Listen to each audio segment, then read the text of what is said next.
What's up, everybody? McJizzle0 Unkit with the new username. Guys, welcome. Welcome, welcome. We got another late night stream, and the long weekend's over. Man, this sucks. It was a nice long weekend. Kind of. It was kind of a nice long weekend. Spaceballs, welcome back. Yeah. I was supposed to stream last night, but that was a whole thing. I'll explain. Well, I didn't get Friday off, so it's just normal for me. No, it's weird because I don't usually get Veterans Day off, so they gave it to us for free this year. First Veterans Day I've had off in 10 years. It's cool. But you know, I wish the weekend was longer. Okay. So today's stream, we're just gonna be doing a bunch of chores today. I think no board today. Yeah, I feel like I was going to, and then I was just like, you know, there's too much other stuff I need to do. So, all right. So I'll start off with the first task, which is you know, I never mailed off that AEK case to Noodle yet. And I realized I forgot to put those little clip things back in. So we're gonna do that. Any cool buys you're getting on? Oh, yes. I most recently finally got into the tempo.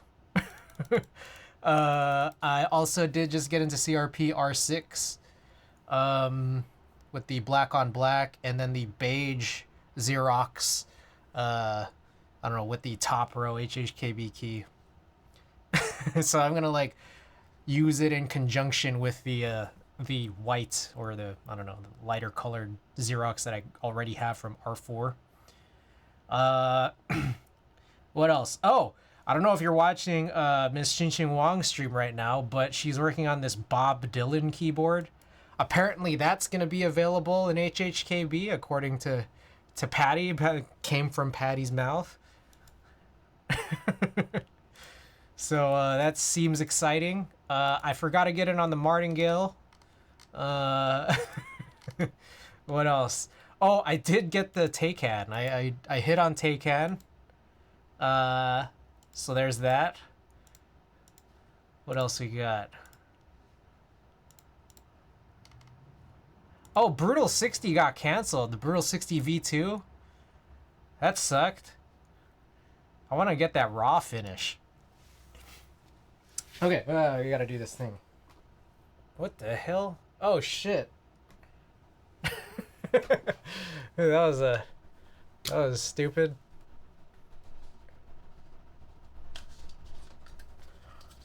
The canceled super. Yeah, no, I was like, they couldn't just wait till like the month switched over, cause like I feel like when the month switches over, that's when everyone gets their paychecks.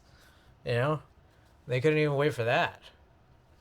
I feel like every group buy or pre-order should always happen with like the new month in the middle of it. You know?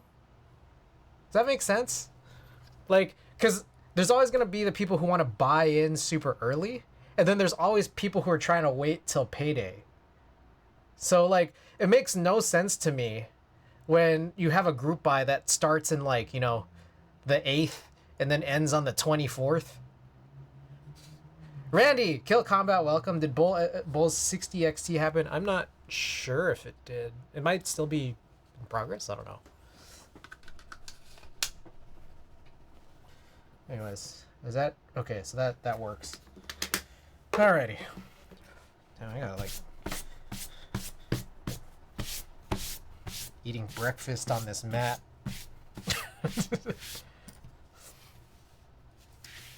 Okay, we gotta get this bad boy back open because I forgot to do that thing. So there's this plus what else? There's a thing I need for this, but I don't remember what it is. I guess it was this.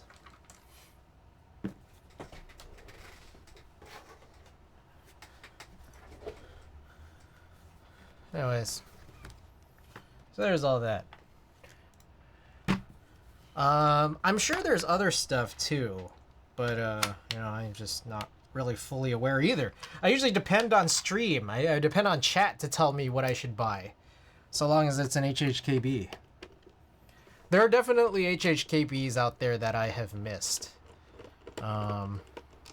So, like, oh, there was that. Oh, who is that? ASAP Hedgehog X. Thanks for the follow. It took me a little bit to figure out where the words break up. Orange Chimkins? Are we talking about the OC62? So like there was that point where like every consecutive stream, someone would come in and ask, "Hey, you're getting on the Class 60? Hey, you're getting on the Class 60?" And I was like, "Yeah, I'm gonna get in on it."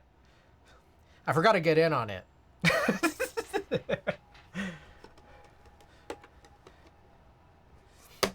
Except for that one, clears on Alu.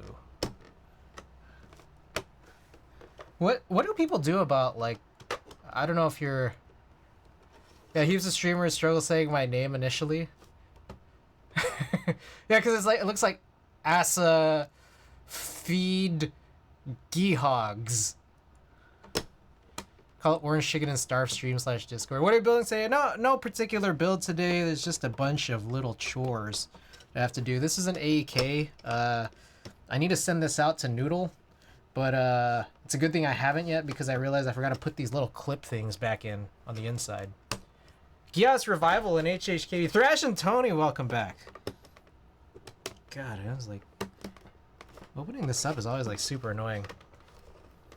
These clip-based keyboards. And I'm supposed to have this like clip pry tool thing that I just don't know where I put it. It might be with one of my pre-builts. On a Filco or something. I'm a big HHKB fan, yes. HHKB layout. I'm not like, you know. Topra HHKBs are cool. God damn.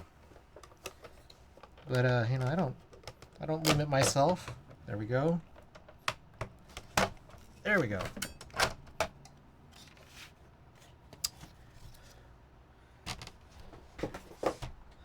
I wonder, so for the Gios group buy, I wonder if you could just buy weights, because they still have the first one, the first round of it. And there's a part of me just like kind of thinking like, will new weights work in the old ones? Trying to figure out how we get this to work. I've already forgotten. I was having to get the 2000 Mini HHKB. Looks so nice. I wish it wasn't in red. Personally, Reputation says otherwise. Yeah, there's been these crazy delays on it for sure. You know, I'm gonna be watching out for month number 17, whenever that may be, and then try to charge it back if it doesn't arrive by then.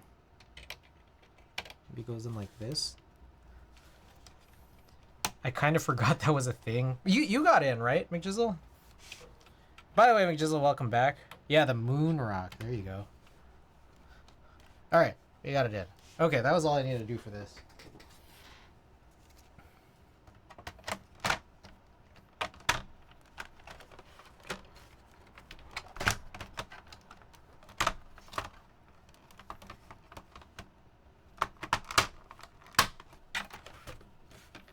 All right, I guess that's it.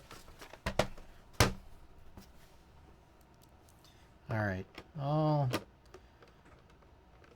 I'll pack this up soon. I think I need to figure out if I have a box for this. I'm realizing that now. It's like, I'm not sure if I have a box for this, so... once I figure out a box, I guess I'll ship this out. Okay. Next task. Jeez Louise. Look at this. I gotta cut a bunch of film. There's a lot of film to cut here. Probably like 10 rolls or something. Ugh.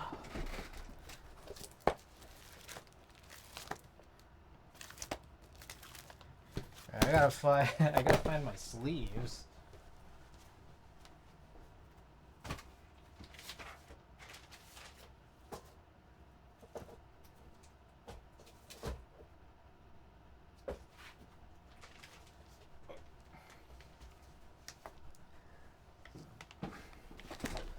J02 is like one of my favorite boards. I tried at your place. I need to build something with Alps, but I'm not sure what. I have oranges and Pingmaster. Ooh.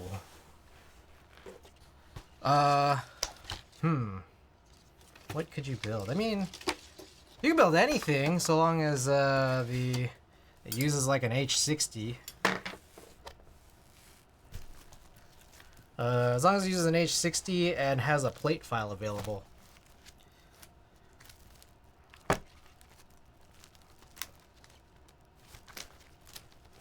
AES 2000, that comes in. Does that have an opportunity for?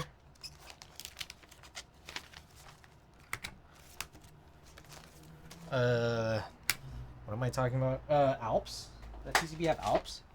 I mean, you could, as we learned, you could make any PCB Alps compatible by just you've seen what we've done with the Sidewinder. For those of you who haven't, you just you get copper wire or just some kind of wire, diode wire or whatever, and then you just fold in the legs, and then you just wrap some wire around it and then solder it in that way. Like reroute all your pins. It's ridiculous. It's very stupid. I had to do it with 2 switches, and it made me realize you could do it with any number of switches. It's very stupid, and it's like it's a nightmare. It's a nightmare to like handle. It's just hand wire. All you need. That's true. Just hand wire it. Easy. You know what's funny though, because it's like you could hand wire, but like you can hand wire any keyboard, right? And it's like, I don't know. It's like your entire PCB is flex cut.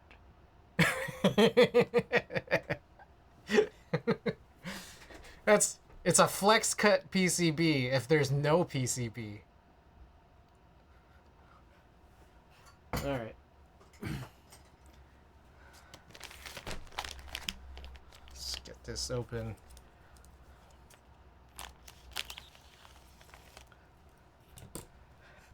I'd be so scared to bottom out on it. You make an excellent point. Just use polypropylene or PC, some super soft material. No PCB. Easy. Alright, get rid of that.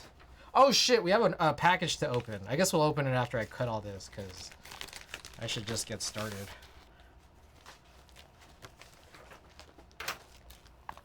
Plateless hand wire, call it a trapeze mount.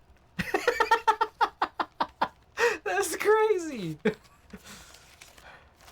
Plateless hand wire.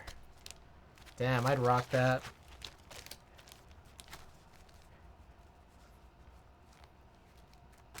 Hand wire half plate. You get the best of both worlds. You get some switches that, you know, kind of are, you get some switches that are mounted to anything, and then some switches that aren't. Easy.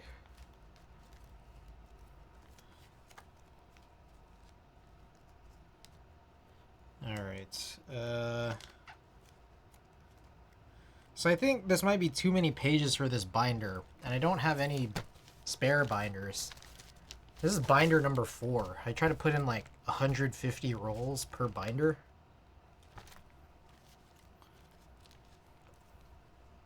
And kind of running out here. Ah, shit. You know, I kind of wonder, like, we were talking about this a little bit last time, but I wonder if there's like a way to store rolls better than this. Like, let's just pull out. I think this is 11 total.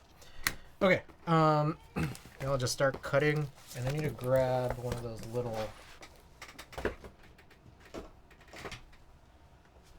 light pad. wherever it may be. Shit. Alright. There's some gloves. Okay. What was I talking about? Oh, you know, I cut all my rolls, and I just wonder if, like, keeping them uncut is, like, how hard is it to roll? Is there a way to roll a roll more easily, so you could put it back in, like, the little canister? I don't know. I don't know how you would do this. Just roll it like this. And, like, I know that, like, if I try this right now, it's gonna be kind of a disaster. I'm gonna use a smaller scissors.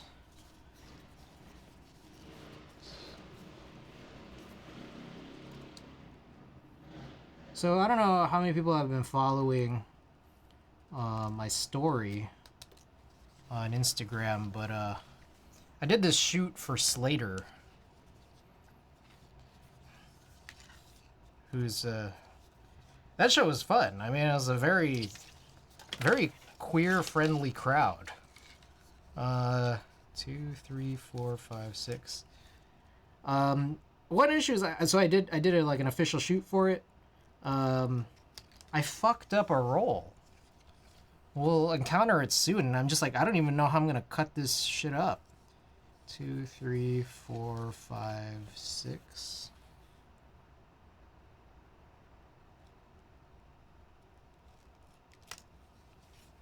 2, 3, 4, 5, 6.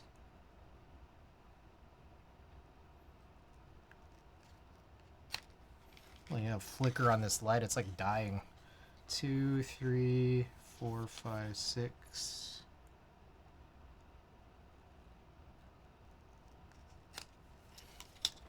Two, 3, 4, 5, 6. All right.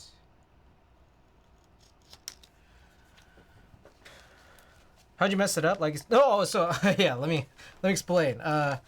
So my Nikon F6, like 95% of the time, just gives you a hard cutoff at 36 exposures. I don't know why, but I've just gotten used to it. It's fine, whatever, right? So it gives you a hard cutoff at 36, and I'm so used to it, like that.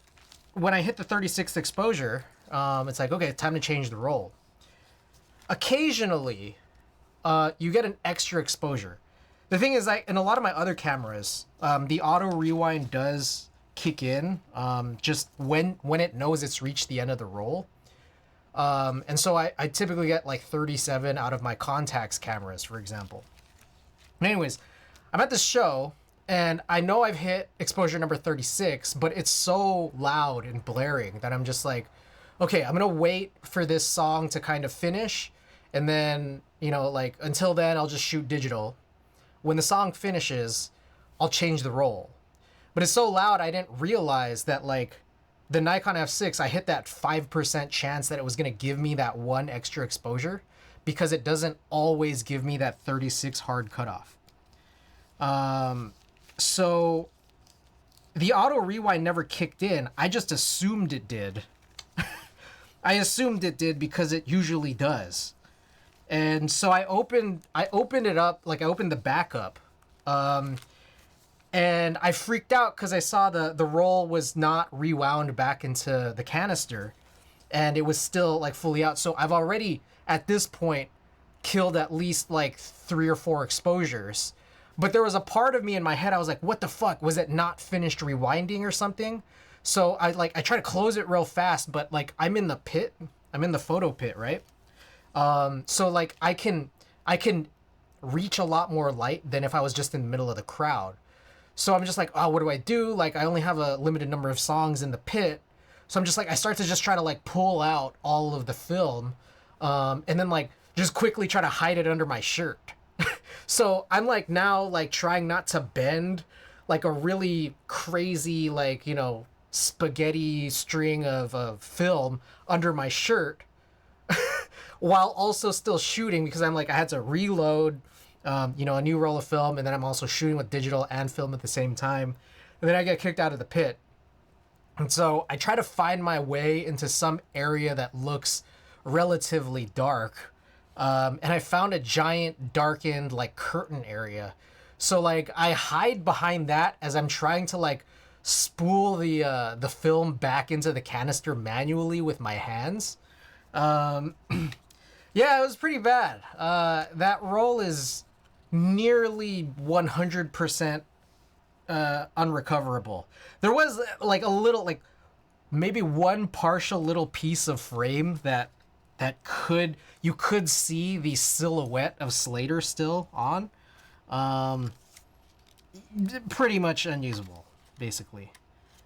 Very sad because that roll was like probably gonna be the best roll. First of all. Second of all, I know, yeah. Second of all, I mean, it's the cost. Like that roll of film, probably $15. It's just almost basically completely wasted. Very sad, very sad. But you know, now I know it's just like I can't just open the back while I'm in the pit, like I have been for the last 2 years. I gotta really check to make sure that the film's been rewound or the film actually finished. That's stupid.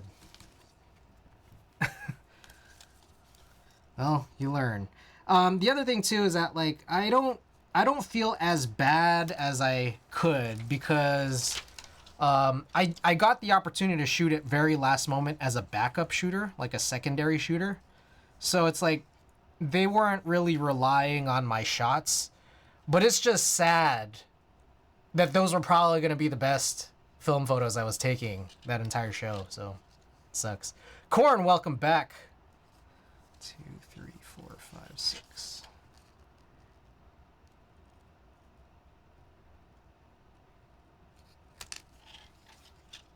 Two, three, 4, 5, 6. So I have a ton of film to cut up. Then after that, I think we're gonna do like 20% of those raw switches. 20% of those raw. I do all these switches in like waves. So it's like, you know, I crack them all open.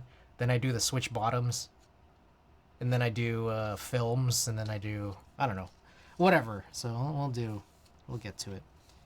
See how much I want to do. 2, 3, 4, 5, 6.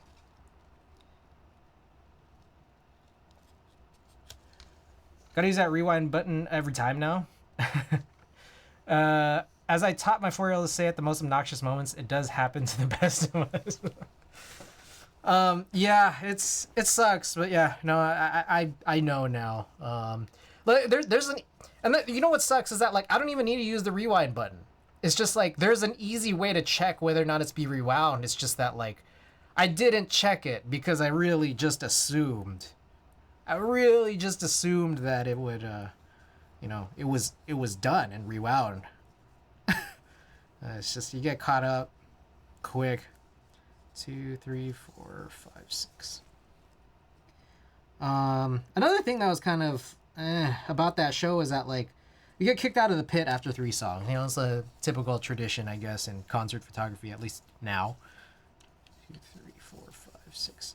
And so you get kicked out and then you try to take more pictures, like, you know, just elsewhere in the venue. And so I make my way towards the balcony. 2, 3, 4, 5, 6.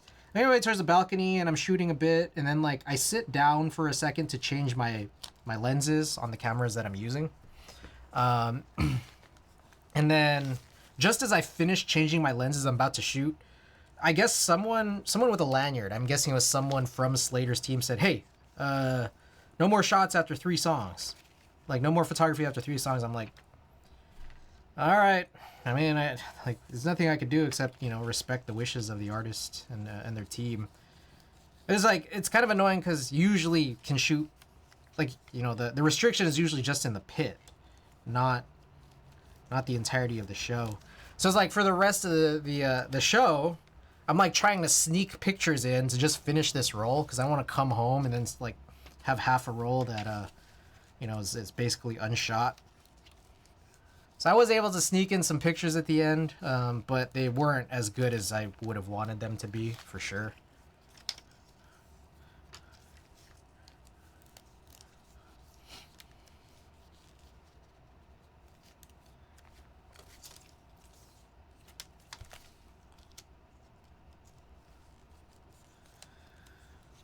So yeah, that was my Friday night. This long weekend definitely wasn't.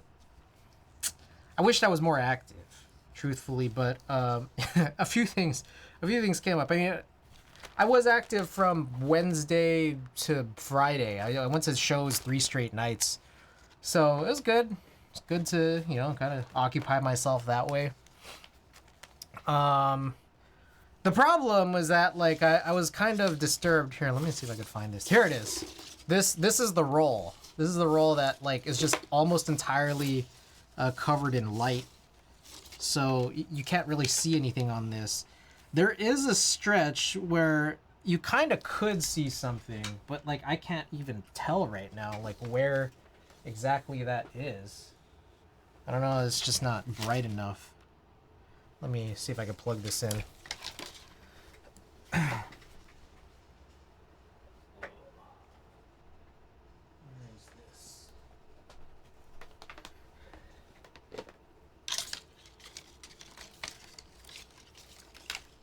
So yeah, I kind of wanted to do more stuff this weekend, but I was a little bit turned off by the fact that I don't know if you guys had heard of this.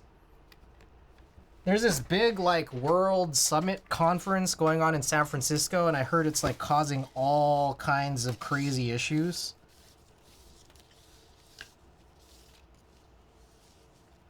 Legit cannot find where that is. That's how crazy this is. Damn, I don't even know. I guess it would be on the other, probably close to the other end here. So yeah, there's all kinds of crazy traffic issues. So it's like I was thinking like, maybe I should just like drive out of the bay for a tiny bit. But I was like, I don't want to deal with all this. Like, maybe it's been going on a hike or something. I did end up going out earlier tonight. I drove out to Oakland to grab some vegan food. It's pretty cool, pretty good. Joined in Oakland called Rico Vegano. It was like vegan tacos, and I was like, holy shit, these are actually pretty good. But expensive, as vegan places tend to be. Alright, I'm pulling up Lightroom right now just to see if I could find out what this weird... There's like one frame that is modestly recoverable, and I don't want to cut into the middle of it. So, is it G? No. F? Yes. Okay, so, this is what I... What the fuck? Really?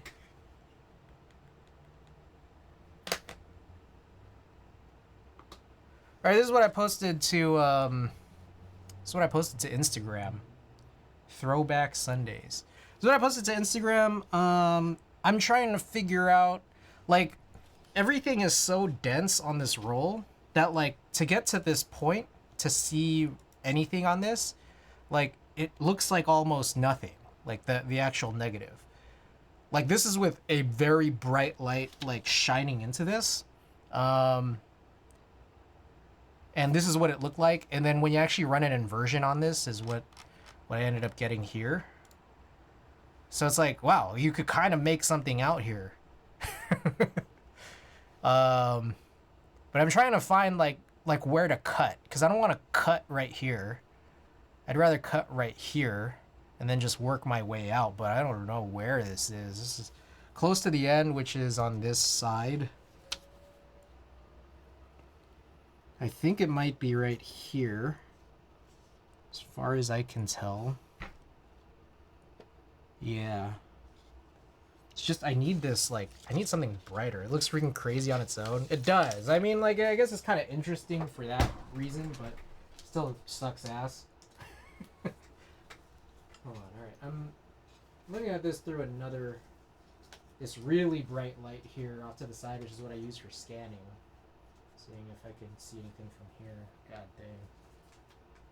This is really annoying.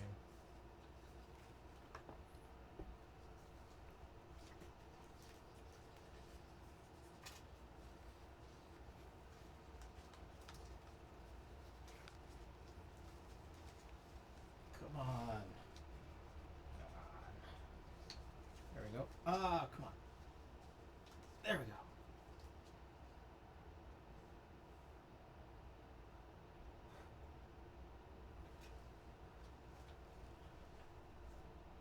Trying to locate this.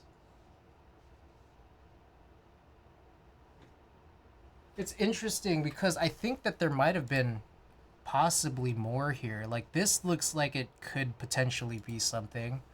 And I think I found this on the film, so let's I mean I could try to run an inversion on this really quickly. Someone holding a mic. Yeah, Kajata, welcome. It was a show I shot. Real quick, I want to see if there's an inversion that I could get here, and then maybe I could try to recognize it on the film. We're trying to figure out how to cut this roll, which is impossible. Which is impossible to cut this. All right. There she is, right there. Right there, you can see her there.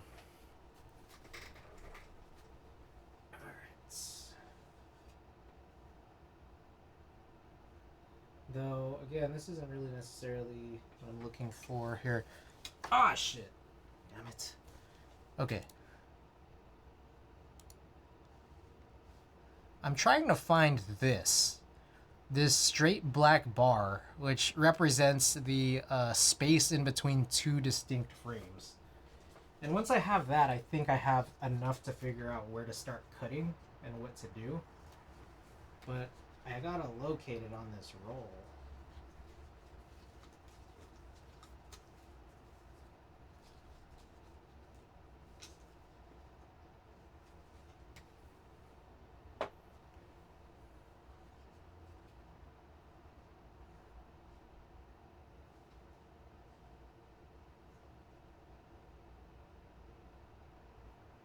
Okay, I think I see.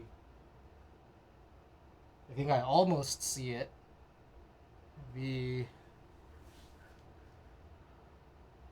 Right.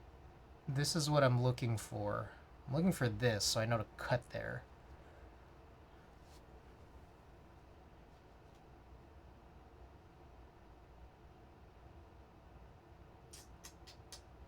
Where the fuck are you?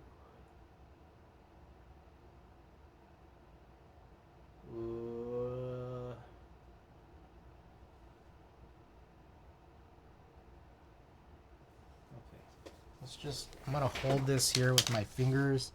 God dang, this is like really legitimately not bright enough. Do you use any hearing protection since you go to so many shows? No. I mean, okay, I did like maybe twice ever, but I've been to like, several hundred music events over the last 8 years or so. I remember one time it felt like it was a good idea. The other time I was just like, man, this is kind of boring. But I know I should, especially like if I'm shooting a show. Like it's just like I gotta focus more on doing this rather than like focus on enjoying the music. So it's like I feel like I should. I had some earplugs, like some like nice earplugs. I have no idea where I put them. But I'm thinking of getting like some really nice earplugs soon. I have some carded in my Amazon cart, but I haven't made the purchase yet. Okay, I'm gonna just lift this off and try to figure out these cuts. This cut from here. Jesus, it's really bright.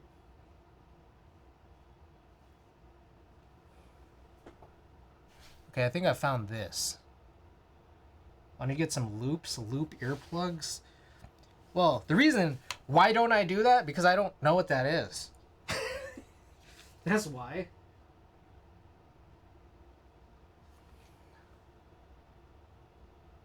Fuck, I don't know if it's this.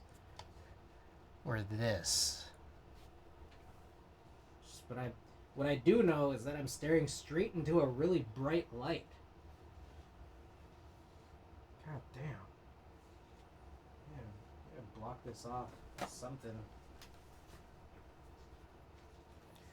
Drops a few decibels without ruining the audio. I mean, again, that's the thing, is that, like, part of me, it's not like it's ruined as in, like, ruined, like, the audio, like, quality. It's ruined as in, like, no, I'm expecting this function to be loud.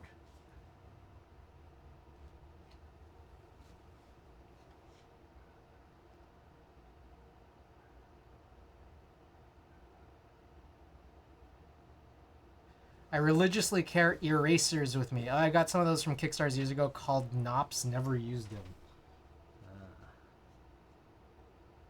I apologize for, whatever this is that I'm doing here. Because I'm taking forever to do something that's not even really worth it. I'm also kind of doing this sort of the wrong way. Let's try doing it this way. This might make more sense.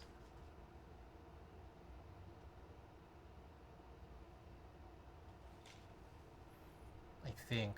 Fuck, I don't know what I'm even looking at. Jeez.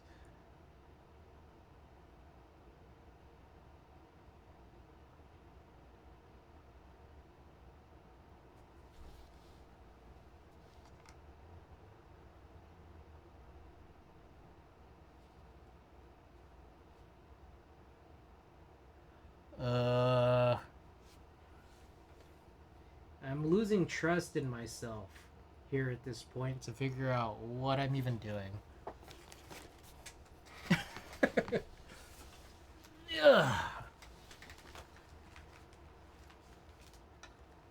Okay, so to get closer to the end would presume that would be on this side, I think. Yeah. That's closer to the end. Alright, hold on, let me flip this. Yeah, okay.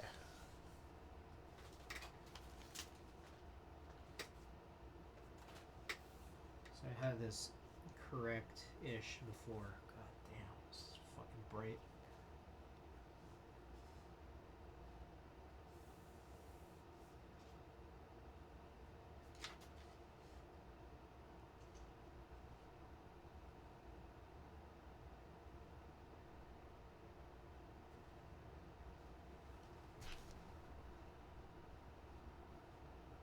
Oh, I can't trust myself here. I don't know. Cut here or here. Okay. So I see her head. That's her head. And then we go 1, 2, 3, 4. And 4 is where I cut. Okay, so I see her head. 1, 2, 3, 4. Okay, I know where to cut. 2, 3.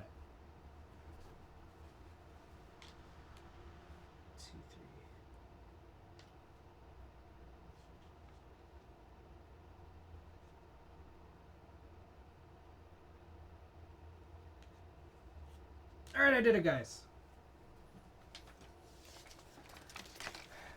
Okay. So, it's nice to not be staring at that light anymore. Okay. So, from this point, what I'm going to do is, see, this is supposed to be a little bit longer. So I'm guessing there's a cut here, and there's really only about 3 or 4 exposures on this. But, you know, I did this somewhat stupidly. But that's fine. Because what ends up happening is that there's this area here that is largely unused, and then we'll just kind of pretend like that's that. Okay, if this is the end of it, this will go like this. Alright. And then from this point, I'm just going to measure 6 frames based off of what this sleeve looks like.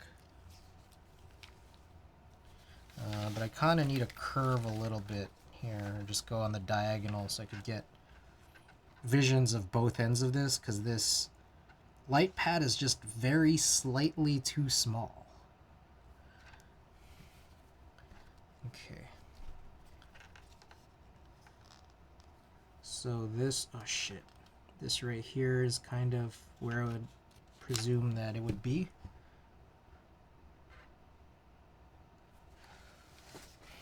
Eagle eyes, this is the most critical. The most critical eagle eyes. Alright, and then the worst part is, I kind of need to do this really legitimately one at a time. Because I don't know the order that this is supposed to be in.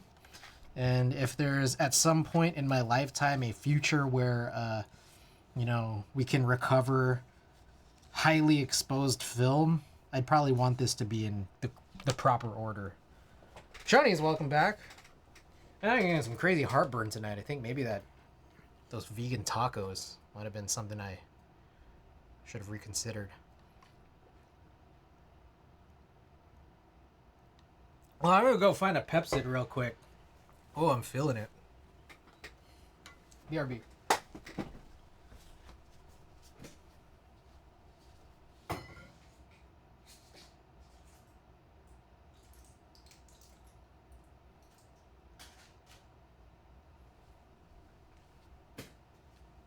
Okay. All right.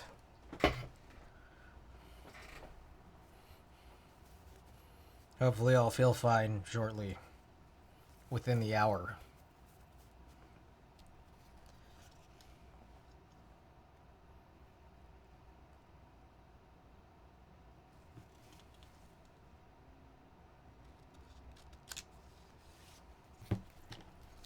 Vegano got 'em. They got me, man. It was tasty. That was a far drive. It's a far drive, and I got heartburn.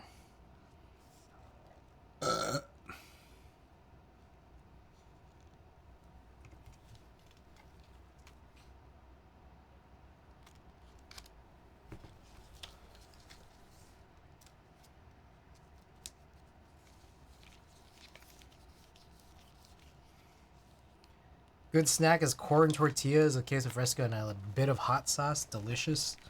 Ooh. Exploding corn tortillas.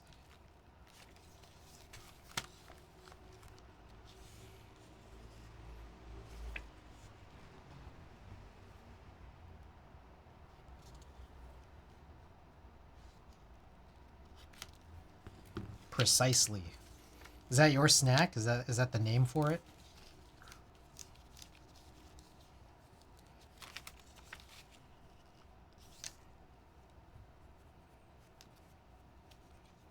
I still cannot believe I fucking did this, man. What a disappointment. Unbelievable.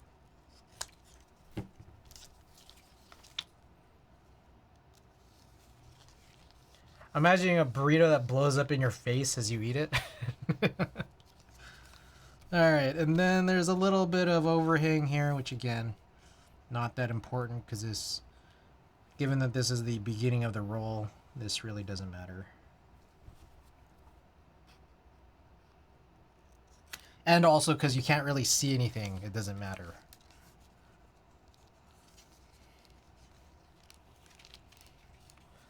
An elote that's sizzling. Alright. Alright, that covers probably the most challenging cuts of the night.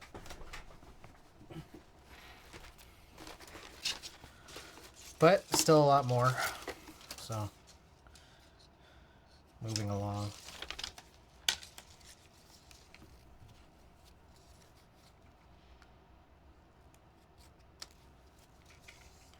Two, three, four, five, six.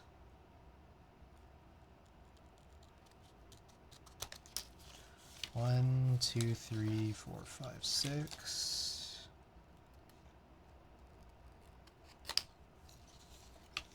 Two, three, four, five, six.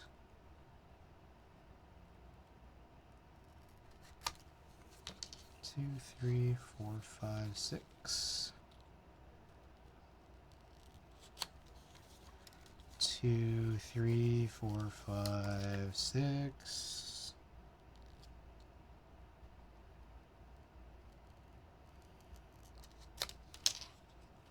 So is your camera not completely closed? No, the issue was me. It was a skill issue. 2, 3, 4, 5, 6. Did I really get 37 out of this one? What the hell? Did I measure this wrong? Which roll was this? It's like the last one I shot. H. I did get 37. Wow. All right. No, the issue was I assumed it rewound all the way, like the auto rewind hit, and that was not the case. The auto rewind never hit because I still had it gave me one extra exposure, so when I opened it up, I exposed it, and like in a state of panic, I pulled all of it out because I needed to get the next roll through, and then yeah, it's pretty much a ruined roll. Yeah.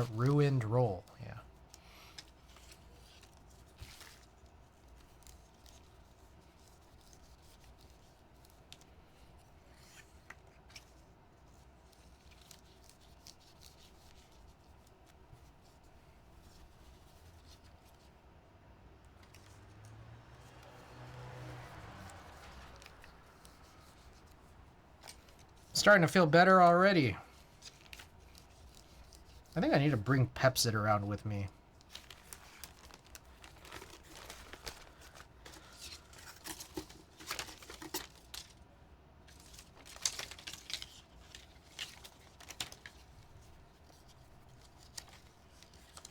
So, one of the things I'm thinking of is I want to work on these switches because they're just sitting out here. 2, 3, 4, 5, 6. Fuck, this is hard because these are not for my F6. 1, 2, 3, 4, 5, 6. After we do some partial switch tuning today, I had a couple of thoughts in my mind. One was we could just play Splatoon and chill for the rest of the stream. Also, I might have done that cut totally wrong. 2, 3, 4, 5, 6. My other thought is like I've been lagging or slacking on reels. And I was like, should I work on an Instagram reel? But then it's like I feel like if I were to do one for Slater, 2, 3, 4, 5, 6. It's like that's gonna be a whole mess of a VOD because it's critical that you hear what's going on. But then it's gonna be like all silent during the VOD because I'd be using like a song that's gonna have a claim on it. Which is interesting that like Instagram just lets you do that. But YouTube and Twitch hate it.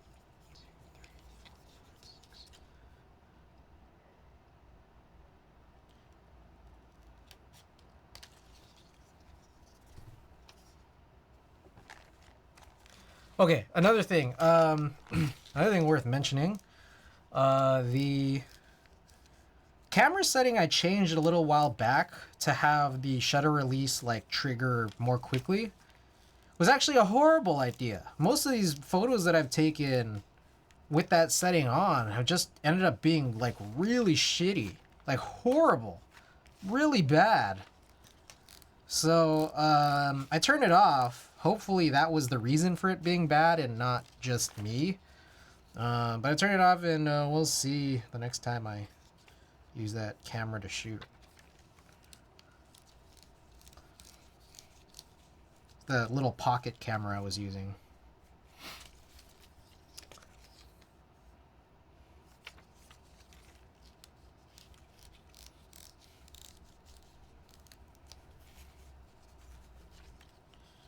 I was all right, let me okay, there's a a large number of stories I never finished. Nice, Matt Stitch. Welcome back. Hell yeah. Great, Matt. Oh, yeah, I definitely... Oh, no, that's okay. So, I've hopped online here so late tonight because I fell asleep. I was watching the Laker game, but I definitely knocked out real hard because, I don't know, I've been tired all weekend. Like, I wasn't getting enough sleep despite having the weekend to do so. But on top of that, you know, that post-meal tiredness that we commonly know by another more colloquial name, that really hit me hard. 3, 4, 5, 6. Man, I can't even see this shit. Gotta do this thing all over again. Shit.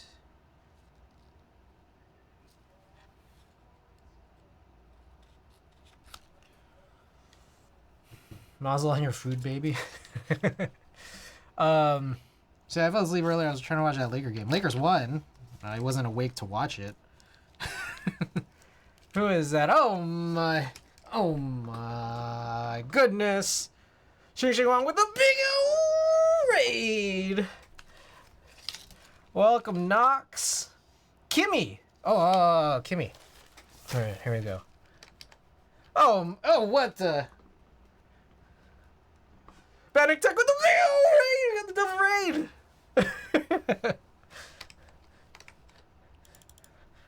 Welcome.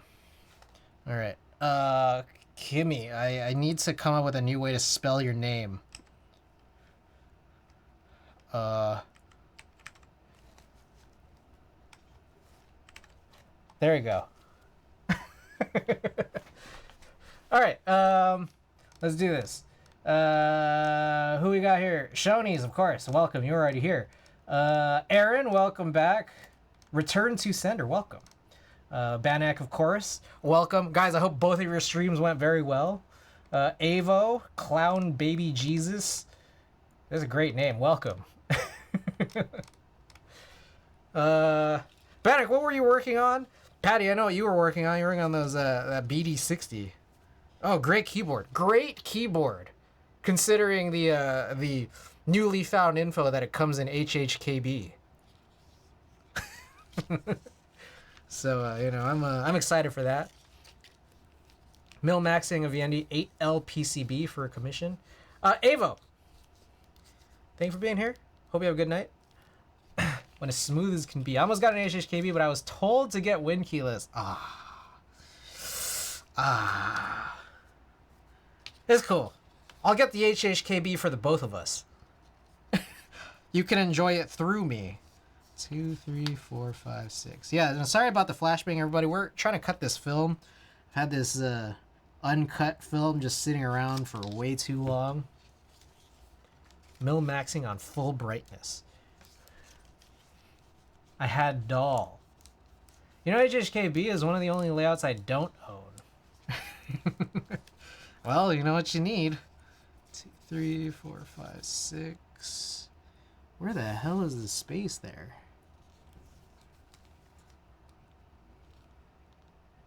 That is really tight. Okay. There's almost no space. How is everyone? Yes, how is everybody? Moving back to the 2000 mini talk from earlier, I would have gotten the HHKB, but wanted the Moonrock color specifically, so I coded Winkless when I normally wouldn't have. Yeah, no, I get it. Like, I'm not sure I'm a big fan of that red, but, you know, I got in on it because, you know, HHKB is more important than that.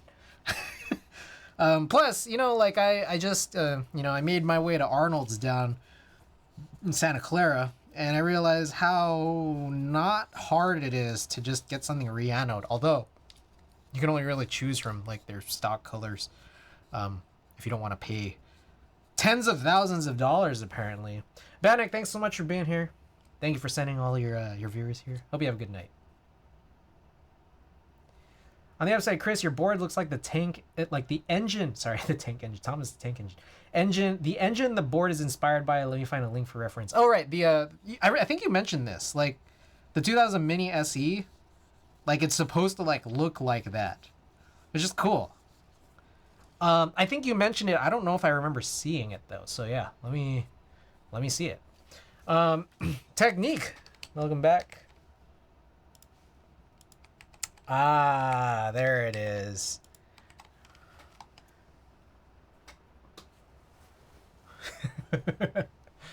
That's cool.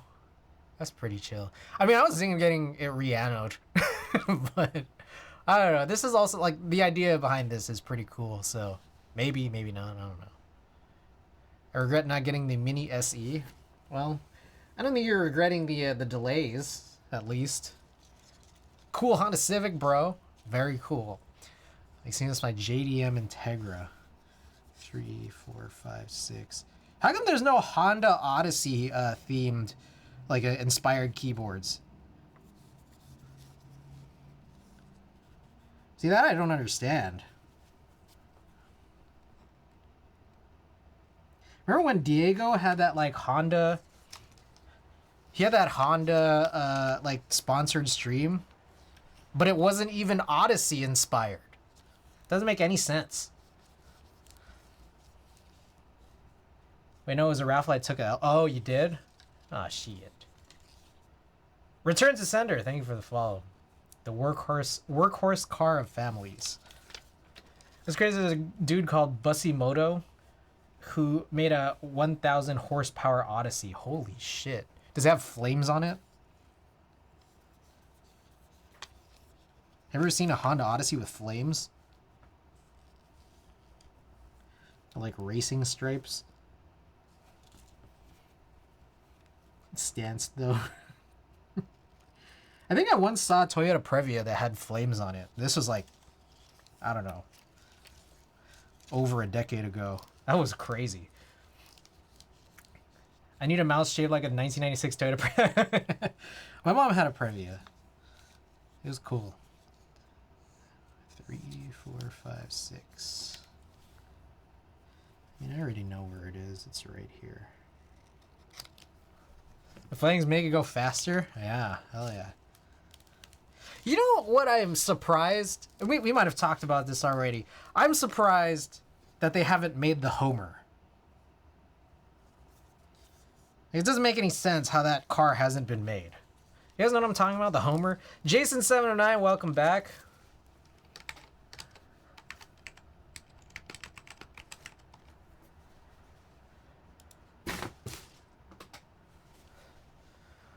The car built for Homer, an infamous concept car that yielded disastrous financial results for the company that produced it, Powell Motors. So yeah, features. The Homer has 2 bubble domes. Let's take a look at this picture here. 2 bubble domes, one in the front, while the one in the back is for quarreling kids, and comes with optional restraints and muzzles. According to Homer, the engine sounds like it causes people to think the world is coming to an end.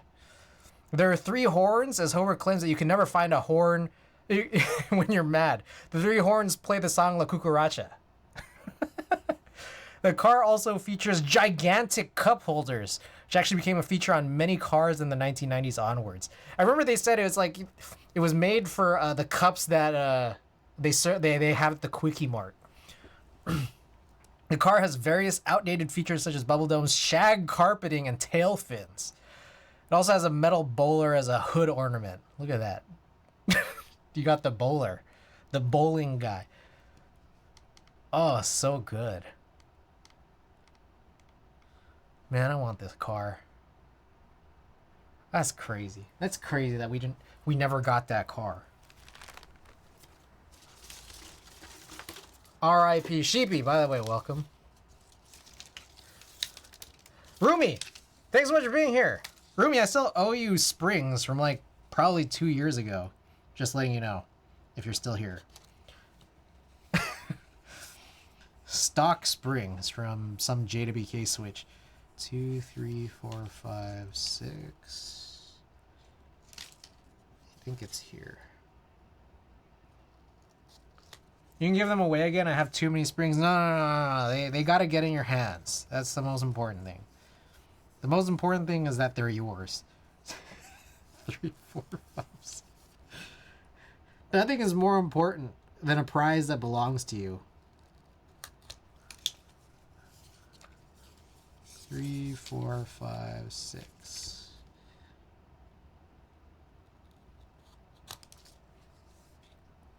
Two, 3, 4, 5, 6.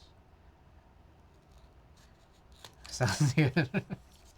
2, 3, 4, 5, 6.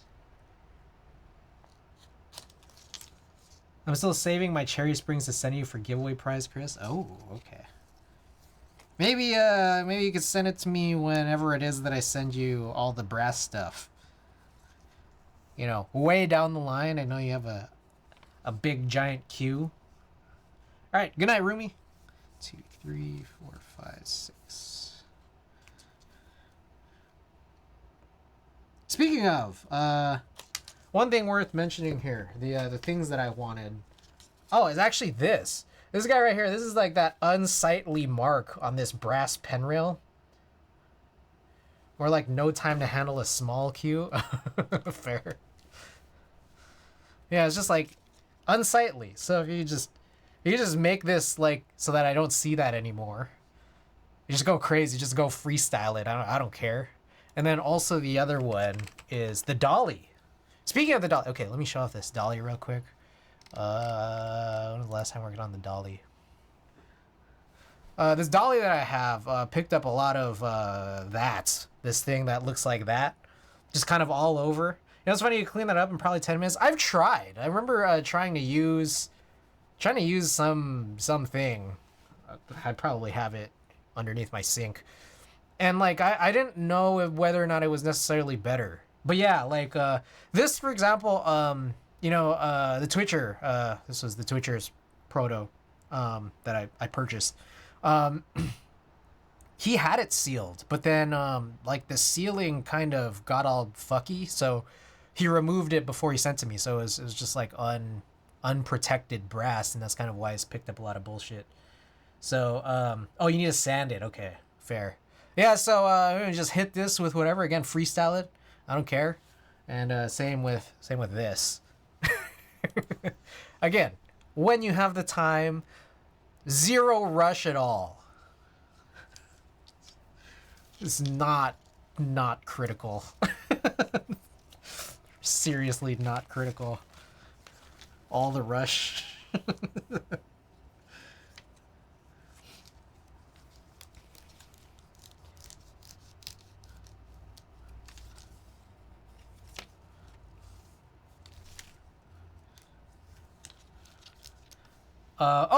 Now I remember what I was gonna say. Whenever my next stream is, probably Tuesday. Oh, okay, probably Tuesday is my next stream. Oh man, there's a lot of stuff on my news and notes that I still haven't covered yet. But my next stream is probably gonna be on Tuesday. We're probably gonna do a build, because I've been doing a lot of like these chore streams, and I know that you guys probably rather see builds. So, which build for next stream? We're gonna run this poll. And again, if there's a tie, then I'll just pick one. So don't have it tie.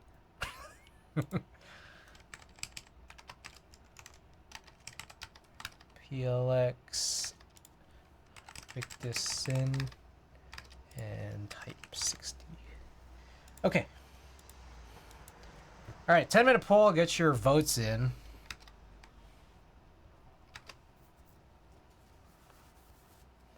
Let me know what you guys want to see next stream.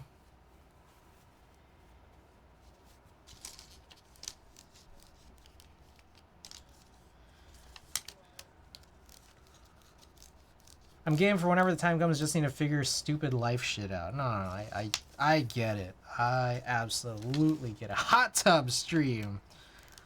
That's what you want to see.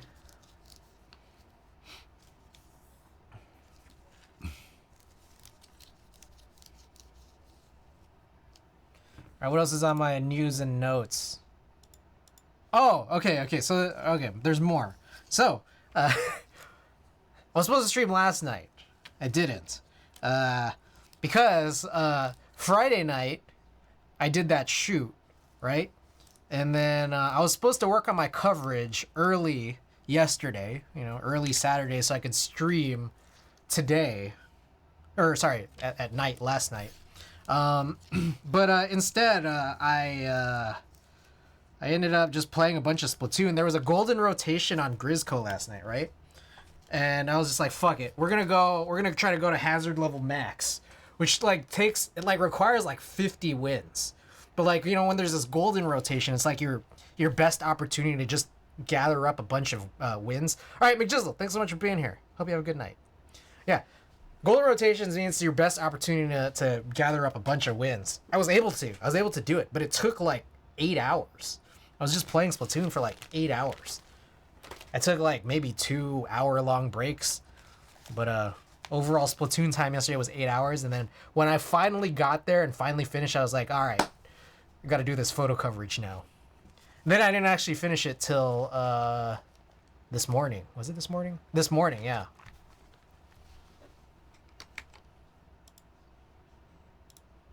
I've already lost track of days. Was it really this morning? Yes, 10 hours ago. This afternoon. So yeah, no time to stream until today. And, I already came in late today because of the, all of this. Including that heartburn meal, the food coma, and the Laker game that I didn't actually finish watching. 2, 3, 4, 5, 6.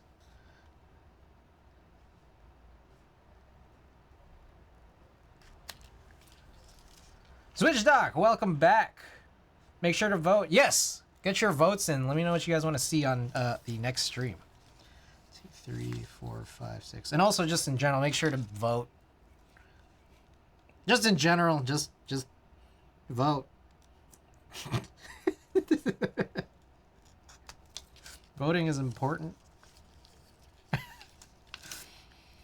Thank you for listening to my TED Talk. 2, 3, 4, 5, 6. Yeah, vote. Make sure you're registered.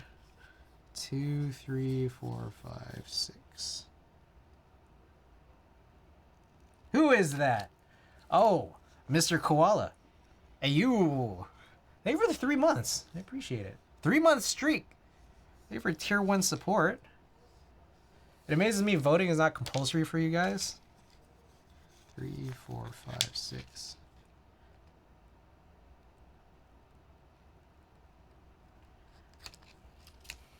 How's it going? No, I'm chilling.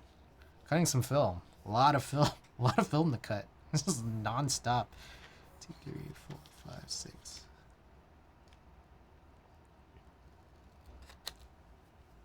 I did notice. You know what's crazy is maybe this is not crazy, but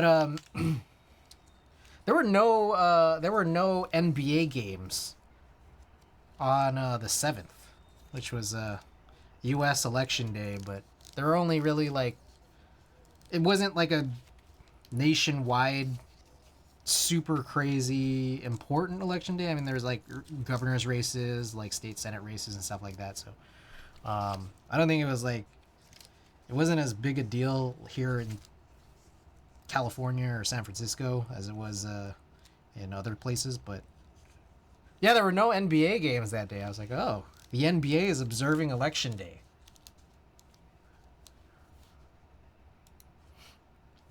It's really hard because some places make voting very hard to do or just really abysmal results because of gerrymandering. Yeah, that's a whole thing.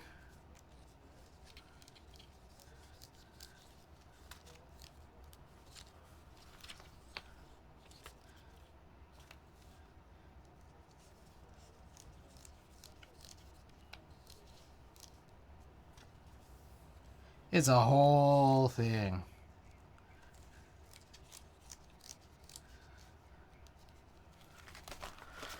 All right, how many more of these do we have? Oh my god. 1, 2, 3. Oh.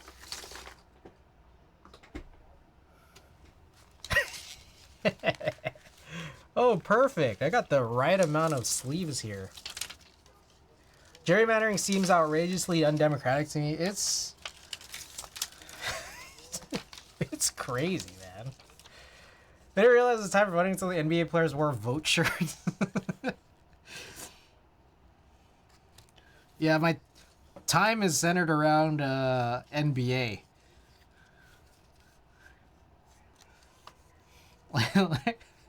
That's how my sense of time works. 2, 3, 4, 5, 6.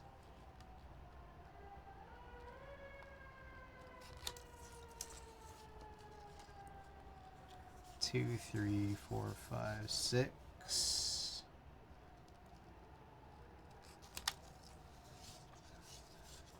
5, 6.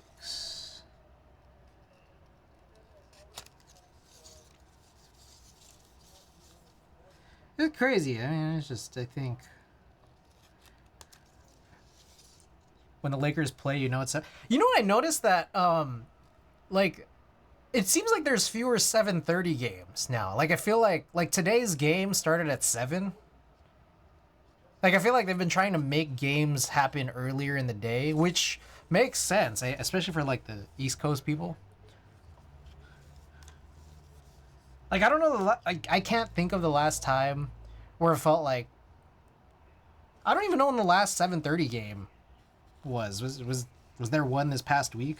I don't know. I just know that like obviously road trip games like they'll be a little bit earlier just because they might not all be in California. 2, 3, 4, 5, 6.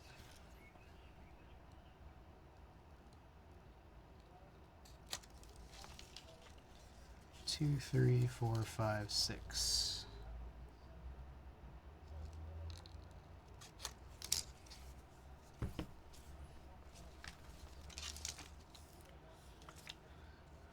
All right, this is the we scanned these a little while back. These are from Miss Xingxin Wang's booth at TwitchCon. I still have a couple of undeveloped roles, and I need to go back and shoot a lot of my keyboards. It's been a while since I've like actually had a session where I'm just shooting my keyboards, getting all my photos up to date. It's been a while since I've posted like a lot, pretty much anything on Instagram, especially my keyboard Instagram.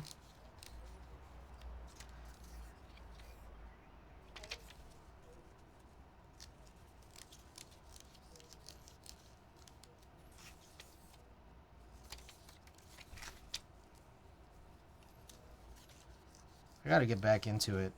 But I feel like it's just, I'd probably, in order to like, that's the crazy thing is like, content creation is crazy. Like, I would need like more time. I would need more time to do this stuff. So it's like, it would be like if I wanted to like, kind of get all my socials right, it's like, I'd probably need to stream less. And during the week, they're like 4 to 7 p.m., an hour or two earlier on Saturday, and then noon on Sunday. P. Knuckles, welcome back. It is outrageously not democratic. Yeah, no, it's crazy. 2, 3, 5, 6. Like I think the political system in America is kind of nuts. Like, it's fascinating, is what I'll say. Dolly and Victus Sin have tied. So, I guess I'll just choose one. And I guess I'll just choose one that day. I don't have to choose it right now. Yeah, mood streaming is the easy part. Yeah, like, I don't know how people would do this. Like, like, I have a full-time job. Like, outside of streaming. So it's like all of this, like it makes sense for people who are streaming full time to be able to try to do it. But it's like doing all this other stuff. It's hard. 5, 6. Like I think Like, how do I put this? I think corruption in America, it's almost like an art. Like to someone who would be a connoisseur of corruption, America is beautiful. You know, it's crazy. I don't know how to time manage. Yeah, me neither. If you have a full-time job and want to grow, would recommend YouTube over Twitch. That does make sense because it's just like, you know, if you were to blow up on YouTube, it seems like it would just let your videos sit there, and they'll just like make money. Whereas like I think for streaming, like streaming on Twitch, you gotta like you gotta nurture it. It's like raising a child.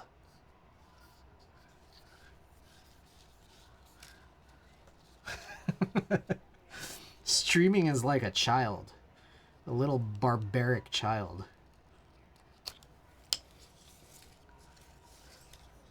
On YouTube, eventually the titles will pull people even if it's a few months later. Yeah. I mean, again, not to say that YouTube is like easy by any stretch, and you know, also to be like very successful, you need to nurture that too. But it seems like in order to just be like more passive, is like Twitch would not be it. I mean, the passive part of Twitch is streaming, which is like honestly, like this is like hardly content. I'm just cutting film on stream. This is like a nothing, you know. So I am happy that you guys are here, but also surprised. So like you know, like this is like brainless for me, right? But like you know, like I think to really make something out of this, I guess streaming can be brainless, but the management of everything else is not. I spend more time outside of streaming trying to grow my Twitch. Yes, exactly. That's what I mean. Yes, that's literally exactly what I mean. And it's just like I just kind of gave up. I legit just like gave up on like trying to like really grow my Twitch. So I don't know. Hey, it's cool. You guys are here. So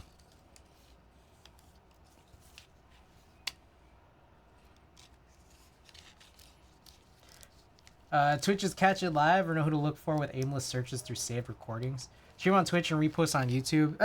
I do that, but like I really kind of stopped maintaining that super well. Like I used to like work really hard to put in like all these like descriptions and just make everything like sort of pretty, exporting like all these streams from Twitch to YouTube. But now it's like I always just like I just pump it in now. Like I don't have a great strong effort. And on top of that, like one thing that seems to concern people who actually watch this stream is that like I don't have chat like in this corner.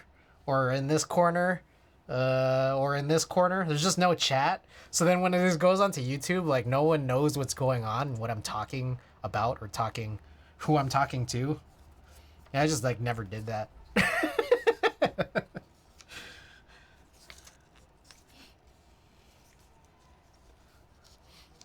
Editing to put on YouTube though, filter out the vids from Twitch. Got to be a time sync though. Like I do try to edit my videos. Just to take out the intro and the outro, and also take out a big chunk, but not all of the marbles race, because you know, I guess there's a part of me where it's just like that's a big nothing. Also, like that is also like no one's gonna watch that. I just re-upload the whole thing and do timestamps. I don't even do timestamps. Cause I don't know. This is like, there's a part that's like, this is like, not really a strong use of my time. This is time I could be using to play Splatoon. Alright, I realized I put a bunch of these strips upside down, or at least 2 of them, so I'll flip these real quick. Me with WoW. Yeah. I don't know. The other thing that, like, I think discouraged is the wrong word. I've talked about this briefly, and I think it's, I don't know. I hope this is not taken in any sort of offense, knowing that both you, Miss Xing Wang, and Miss Kim Lin Win, who I appreciate both of you guys being here. I love that you guys are here. You guys are like among the two, like the only 2 partnered streamers who ever talk in my chat. And I appreciate that. But you know, I think one of the things that disturbed me, about like actually the idea of pushing for partner is not Twitch related. It's the fact that, like, on Twitter and Instagram you can just buy like verification now, and I'm just like, oh, it's like there's a part of me feeling like it's only a matter of time before Twitch does it. So I'm just like, would there be a reason for me to like even try super hard? You know, I don't know. You can just buy the check mark. Yeah, for Twitter and Instagram you can, but I'm just like, Twitch is gonna do it one day.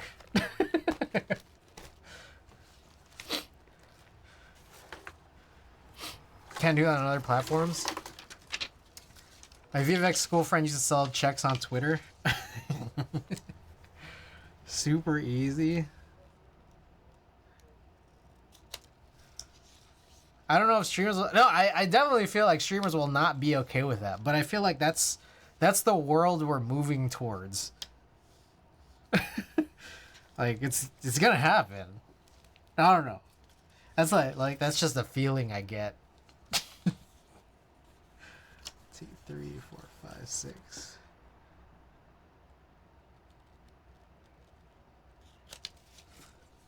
That's a Mark Zuckerberg and Elon Musk thing. I don't know if Bezos will join.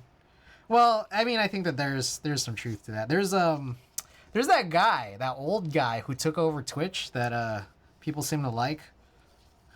You know, I forget his name, but the old guy. I don't know his name is. I don't know what his name is. So maybe people like him, and maybe people will convince him to not do that. Isn't Twitter free and no revenue before to them? That's true. That's true. 3, 4, 5, 6. Makes sense why you could buy so they can have monthly revenue. 3, 4, 5, 6. This is the last roll, by the way. I've been cutting film for like an hour. It's crazy.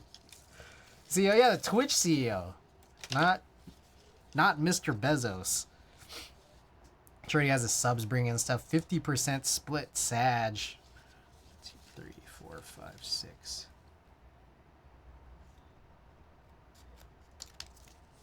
Two, 3, 4, 5, 6.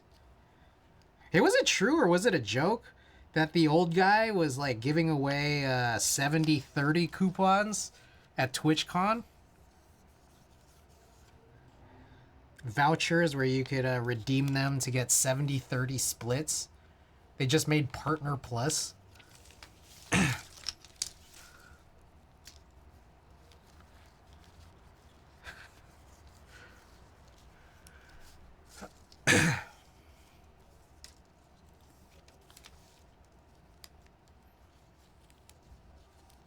That's crazy. I don't know. It might have just been a gag. Partner Plus so hard to hit. No gifted. It's crazy because it's like you have to. I don't know. Like there's a part that's just like you have to like let those streamers turn off gifted subs and turn off Prime subs. Like you got to give them a way for like a path to get there. I mean, no, I don't think they were just giving them out, but I think it was just like they were doing some like big arena game shows and stuff. It's like that was the prize. Partner plus.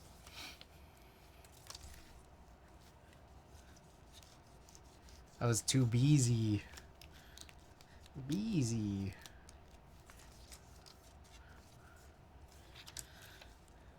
All right.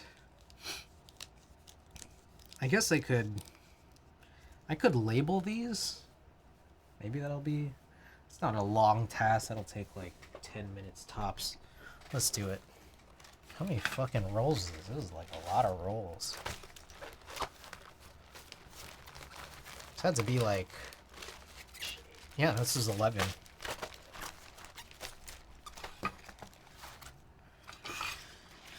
Alright, here we go. I still have this band-aid on my finger. That cut I got on, what was it? Thursday? It's either Thursday or Friday. That cut I got on Thursday or Friday was really deep.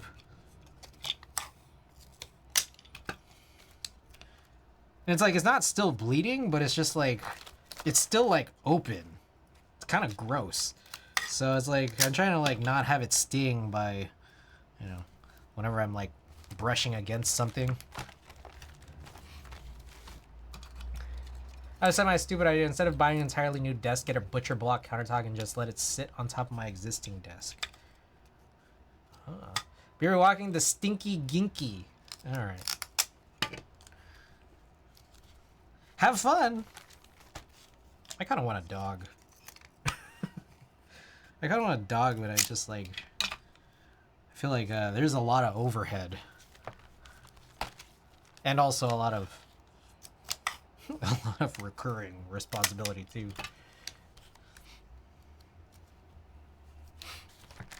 You should do it, Corn. Get it done.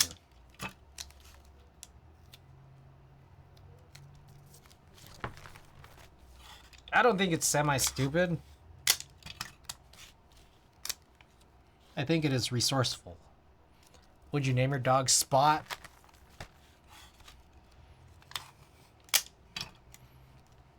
Even if it has no spots. It's like one giant spot. As long as it's not too heavy. The legs aren't wobbly. Yeah, I probably need a stable desk.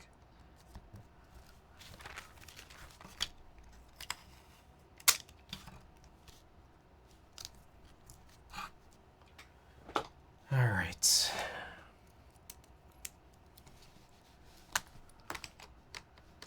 You know what's like a little bit fucked up is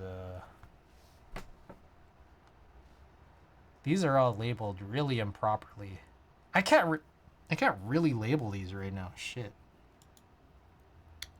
There's this chance here that the two. Okay, let me explain. I put a gap in between 549 and oh shit, you can't see this. Oh, damn it. Okay. You guys can't see this because of this thing. It's an IKEA desk, so it's not terrible quality. It's not great, but it's not terrible. Okay. I put this giant gap here between 549 and 555 because I knew that these were sequential and I knew that these were the last things that I had. The last rolls that I was doing at that time. But I also was not sure that these were actually fully accurate. So I think I'm just not going to touch these right now. At least I put these labels on and I'm not writing anything. Okay. Yeah, let's just call this task done. All right, good job. Good job, everybody. This will probably be more officially done the next time I develop the remainder of my film, which should hopefully include keyboard photos that I have not yet taken.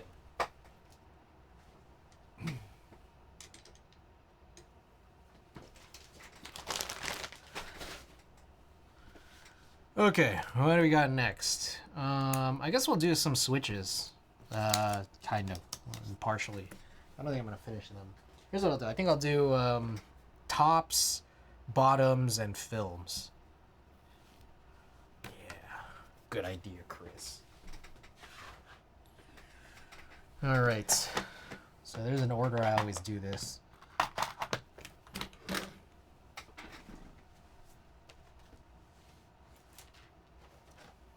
We do bottoms first, and then films, and then tops. Joining you for the lubing. All right. Co-working. We are co-working now. All right, I got more news and notes, don't I? Not really. I think that was kind of it. Okay, wait. There's actually a little bit more news. More news and notes. For those of you guys who don't know, I am apparently... I'm apparently going to be on the podcast tomorrow. Tim's podcast. It's a keyboard history podcast. I feel like... I don't know how insightful I'll be. There's some notes I'm supposed to review. So tune in tomorrow to Tim's stream. Probably 4 p.m. Pacific, I believe. I need a little FC 980C worth of housings and springs too.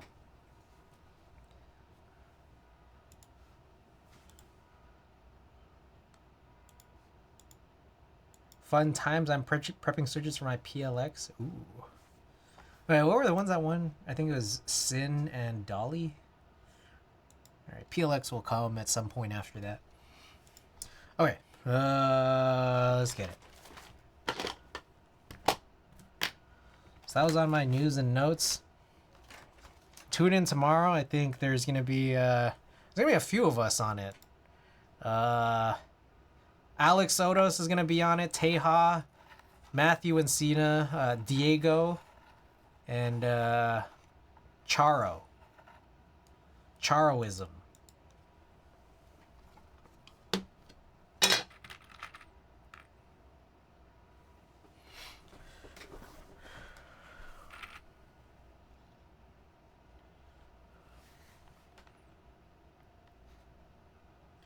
These are tactile, right? I think they are, yeah. All right, the last thing that's on my notes here. I want to go back to talking about hair color, which I know that Miss Xing Xing Wang just stepped away. Kim, I don't know if you're still here. I'm like really thinking about it. I'm like wondering if these salons that are nearby are gonna have Black Friday deals.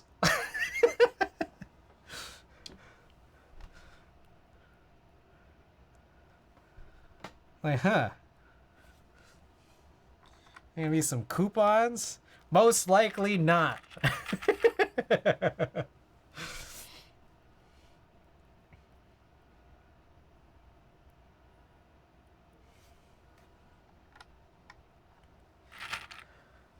You know, I think like I don't know if this is what.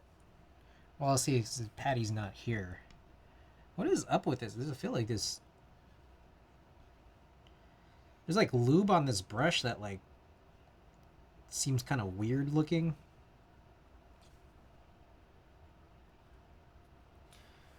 My mom definitely never gave any Black Friday discounts in her 30 years of being a cosmetologist.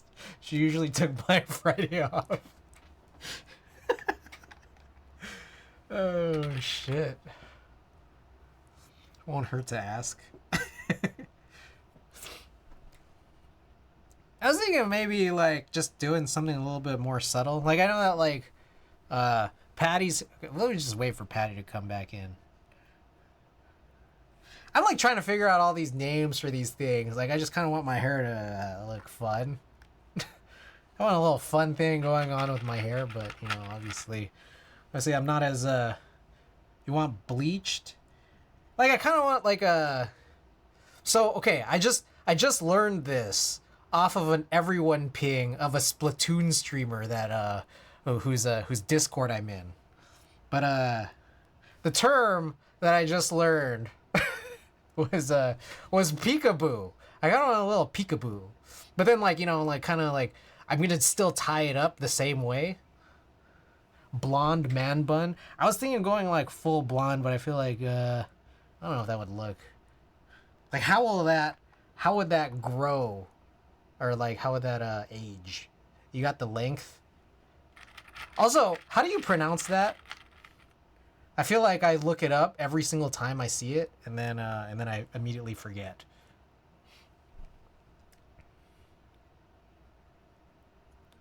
So I'm gonna sit here and make a fool of myself when I could just ask you guys. Balayage. All right. You heard it first. You heard it from the expert, Randy Ocean. Famous haired man, Randy Ocean.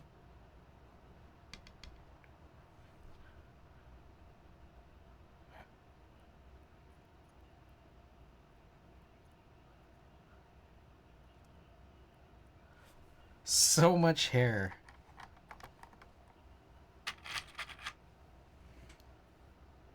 Oh, it's like, I don't know if you guys get this sometimes, but like, sometimes like, when the 205 is on my brush, / on the palette, it kind of gets like weirdly, I don't know, like streaky.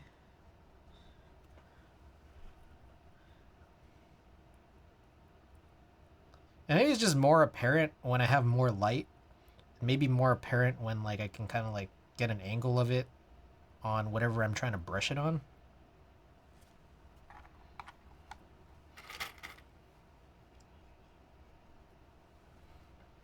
Oh shit, that's a top. What am I doing? I'm gonna put this off to the side. Yeah.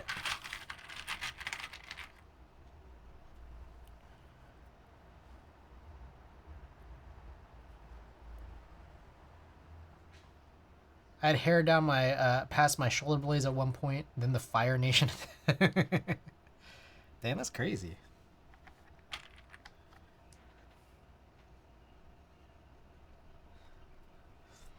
I used to have really long hair, and then I had short hair, and then I had long hair again. That's now.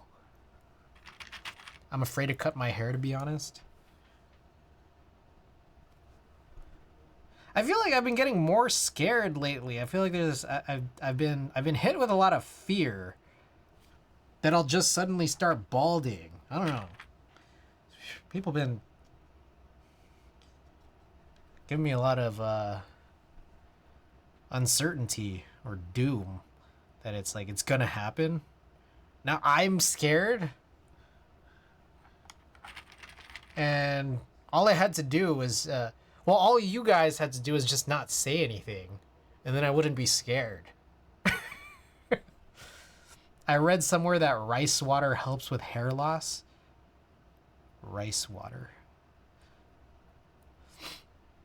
My fear is that tomorrow I can't wake up. Rice water, Chris. Rice water, huh? Rice. Rice, my enemy.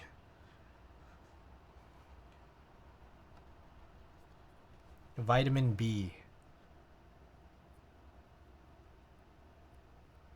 I don't know, like the last time I went home, my mom gave me like some like hair growth shampoo. I'm like,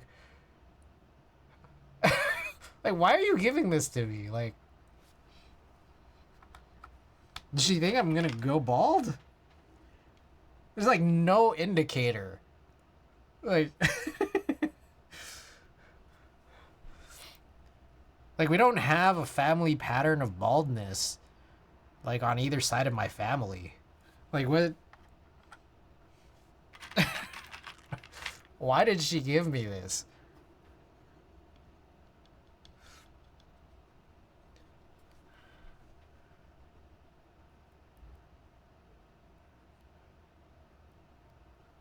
What if I start like using all this shit? You know, like this hair growth shampoo and rice water, and then like, what if that doesn't make me go bald, but instead it makes my hair like all stupid? Like it's just like it makes it grow in all crazy, like, and not in a good way.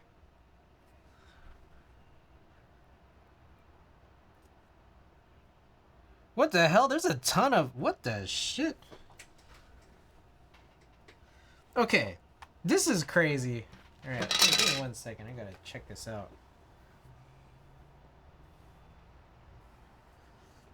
These, the leaves are... There's a lot of leaves with a lot of lube on them. But it's not even all of them. I think I need to, like, just kind of redistribute.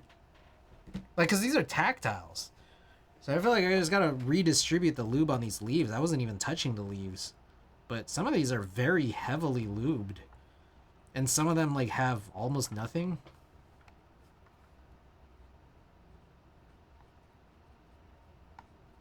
I don't even think I should be using this lube, because there is apparently so much lube on these bottoms already.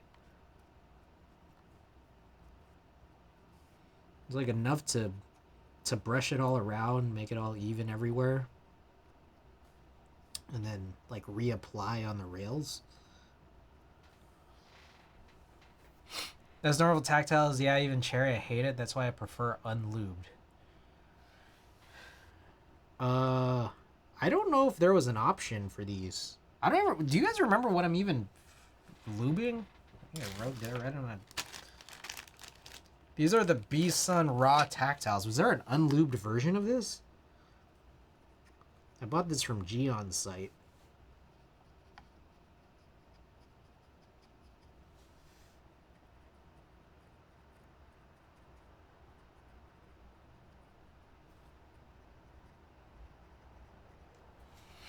From factory, even unlubed come with lube on the leaf.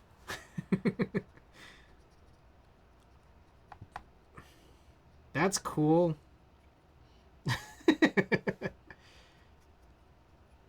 Makes sense.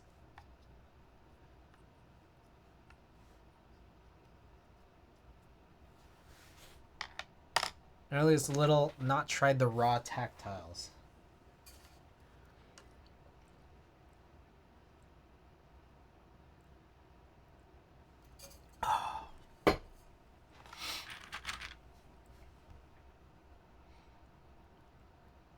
Alright. Here's the truth.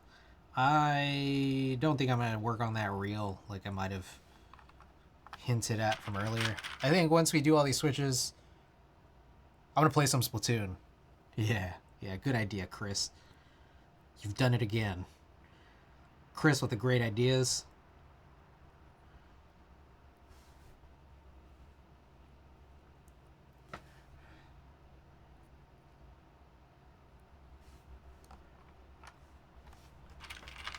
I'm gonna close this up. I don't even need this.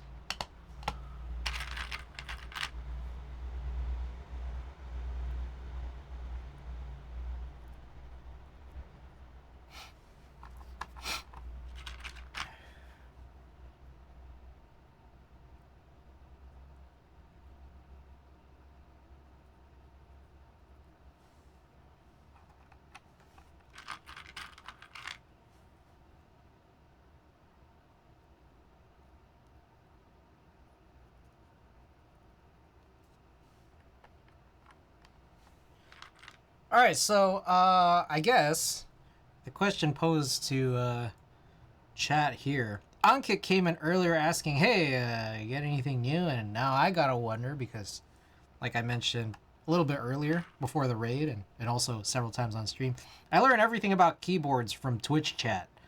So is there anything good? Any new good HHKBs on the horizon other than this BD60 that Xingxin Wang was working on earlier? I did get in on that tempo. I finally made the purchase. Got myself that silver with the silver mirror and the copper plate.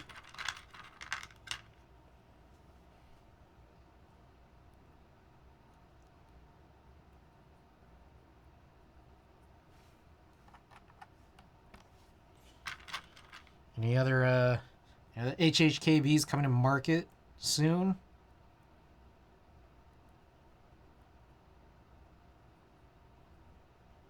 Very much out of the loop. Yeah, we're all fucking up right now, huh?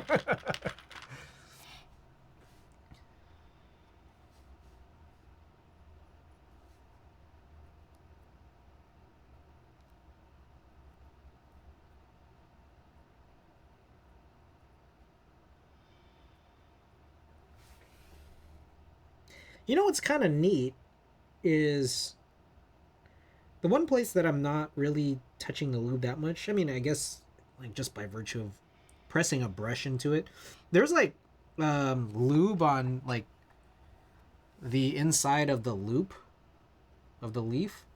And I feel like in some cases there might even be lube on the back of some of these leaves, which I think is really cool because like I definitely know that that's like a good way to sort of get rid of like leaf ping on tactiles. The high tune, is that the 40? High tune, is that the Jackie Lab 40? It's like a 40 HHKB, if I recall, unless I'm wrong.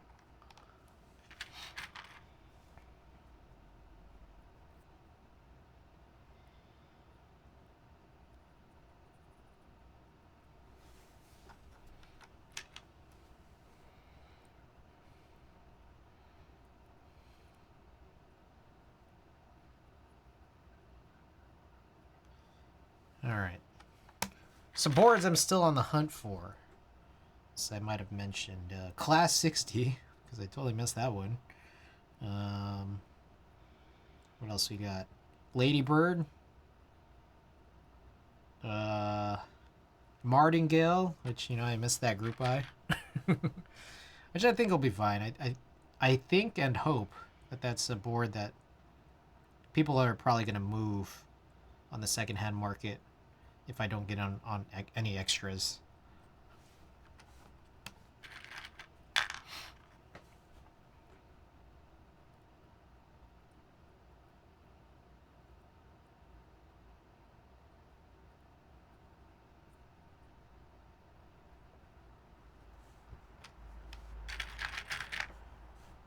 What else?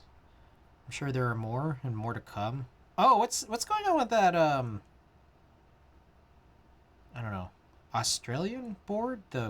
That custom split 60 that basically looks like a kendo. But, you know, like the kendo is basically doesn't even exist, and there's a mode TKL coming at loop TKL. I think I just I saw Alex Otos's title about a loop mode loop. Does that come in HHKB?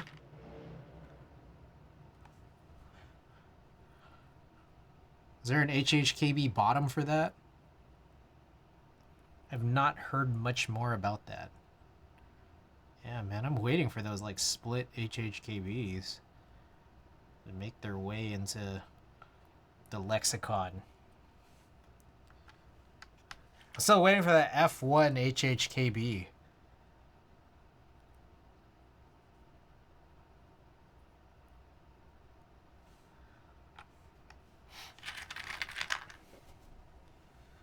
Solder PCB has support for split backspace, at least. Now I want a TKL where it's like it's HHKB right here, but then like the area with the arrows and the nav cluster and the F row, like it's there, but there's no cutouts.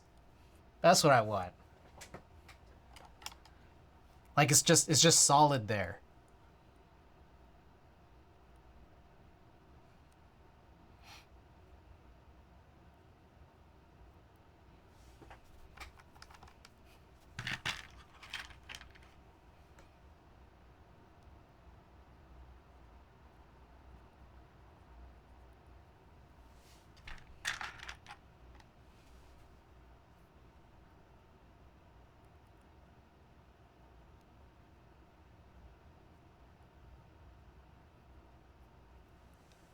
Is there an IC for that Geon HHKB F1 or F2? It's an HHKB with a big cheek on the right side and also the top. Yes.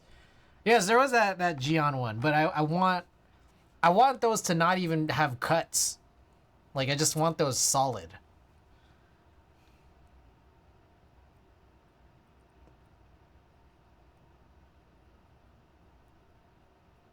All right. Here's the conundrum.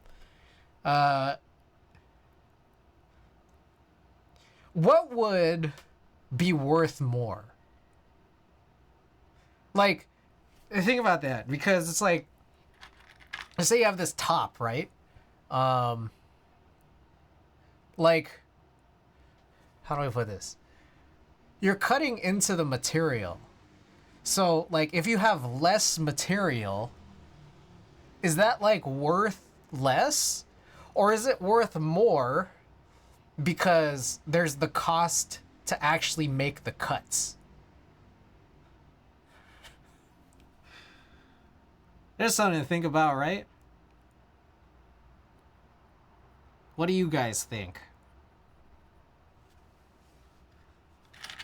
Also, there was who was that was working on the they were in chat here working on like blockers. They made like blockers really quickly on some CAD software. I gotta find out who did that. You guys remember who did that? That was lit.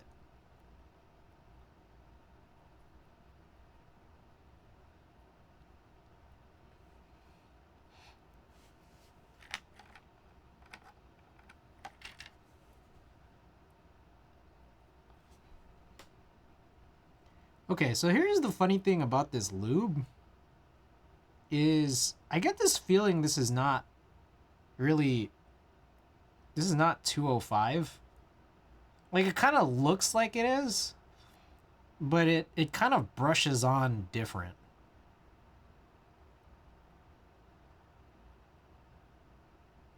Oh, it seems like thicker.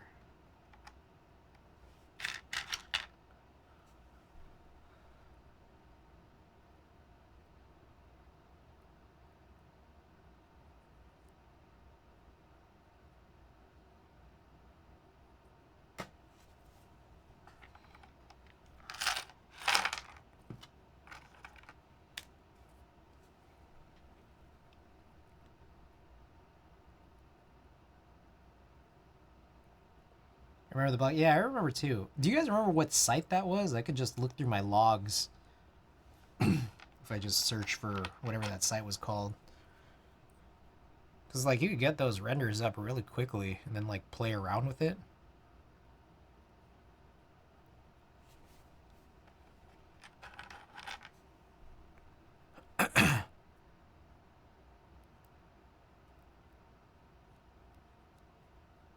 I'm wondering if it was Sonus.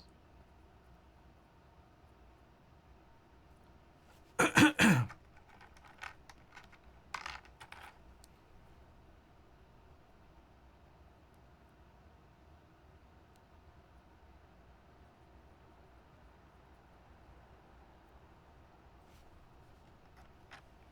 hate lubing. Broken in switches take so much longer doing one at a time. I don't know. I still kind of want to try just tuning broken in switches, like the way you're like not supposed to, just to like see if there's any real viable difference. Cause I'm gonna guess not. But they always just tell you to keep them, like, you know, paired together. I wonder if most have noticed. I mean, like, I already don't notice most things.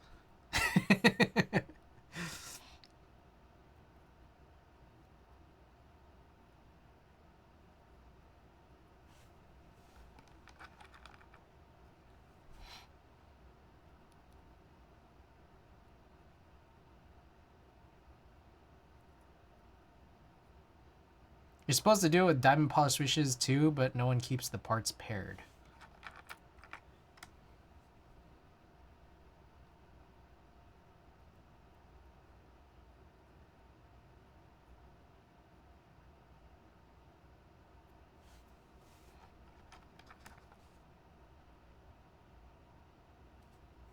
Oh, okay, I was missing one right here.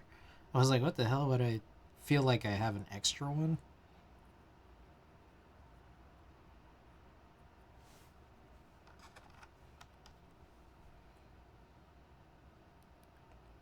Oh, after I got that vegan food earlier, I also bought a bunch of donuts.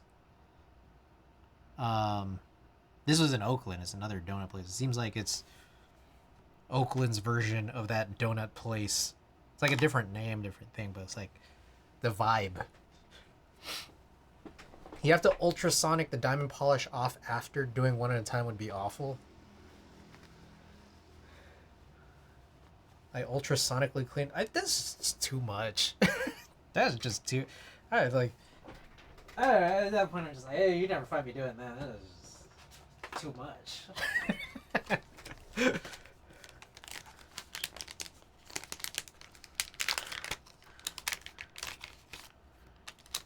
All right, add this to the collection of things we're gonna give out. Little stabilizer pads. Honestly, don't recommend. I buy that.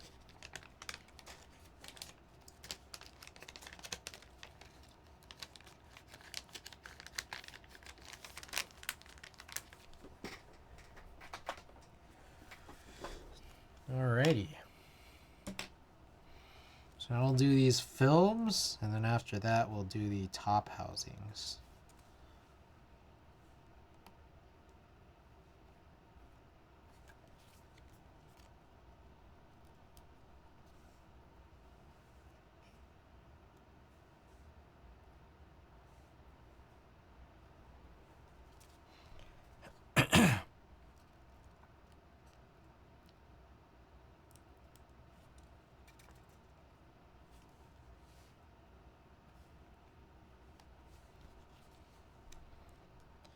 Desky.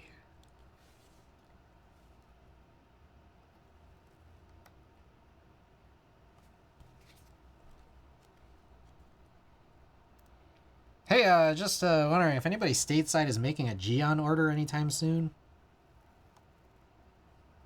Can we get me a stem shaver? As I can do 2 at a time if I put the parts at either end of the tub, but still stuck. All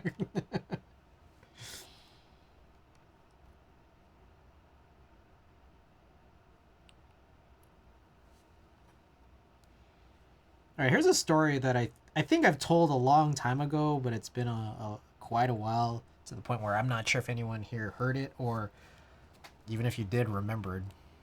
But I remember when I first got into the hobby, I bought these a lot of 2 Wise keyboards. This was probably 2012, 2013, and they were like some of the smoothest switches I've ever felt. And I remember I lubed them with, like, this was way later. I was using them totally untuned. And then a while later I opened up to tune them. And I remember using like dielectric grease to lube them. and then they were like really smooth. And then on top of that, I ended up getting rid of them. I put them into a pre-built. It was like a full-size. One of them was a full-size Philco.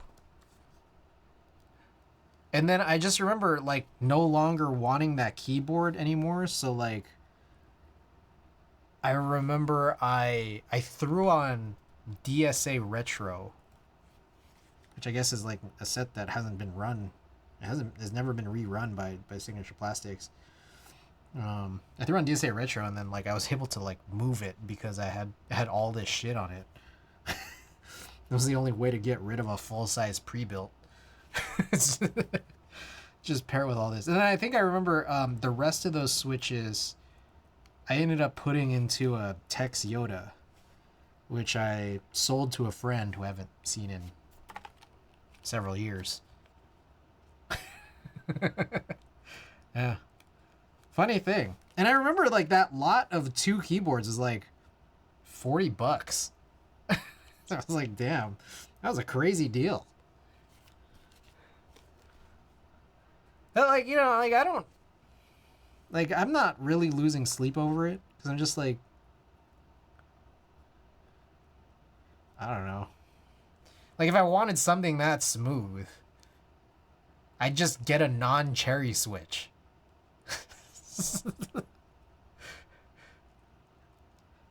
Like it's like it's really not. I think like I have so many switches. Like at some point, it all just feels like plastic, you know.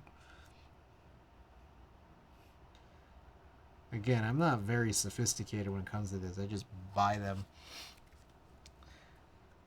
Genworks films are good. I got one for you. I have an extra. Wait, you got another stem shaver? Oh shit.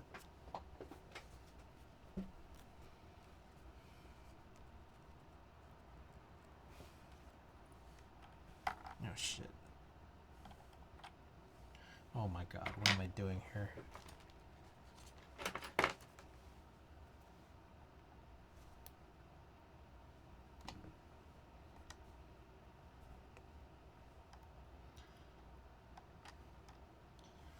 I just missed the days where you could get a K-Mac Happy for $300.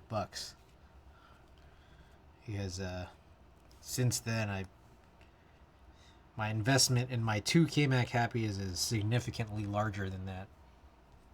So your way to sum up this hobby, at some point it all feels like plastic. Yeah. I bought 2, planning to give one away on stream, but I haven't. Oh.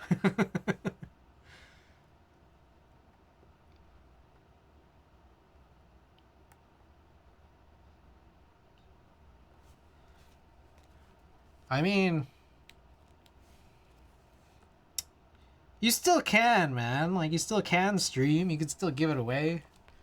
You know? That's saying. Don't let your dreams become memes. You can still do it. I believe in you. I can just get a stem shaver from somebody else. Believe in yourself. I have other shit to give away if that ever happens.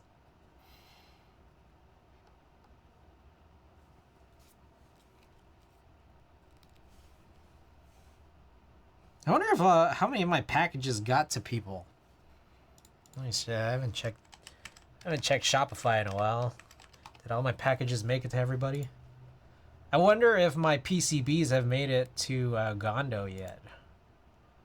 K-Mac Happy and Skeleton.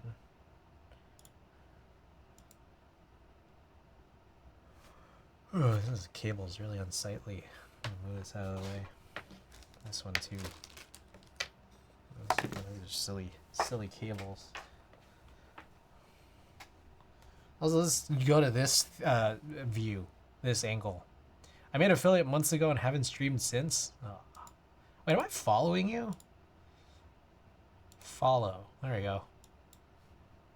Now I'll get the notifications for when you go live. Next week.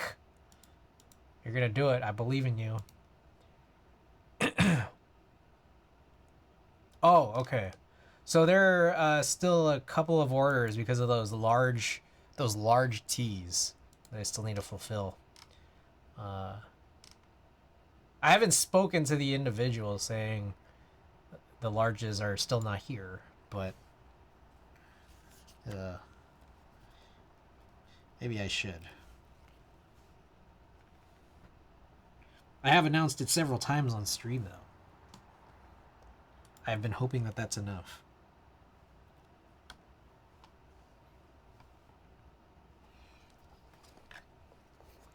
I have some Holy Panda X's that I don't know what to do with. I don't know. Art project.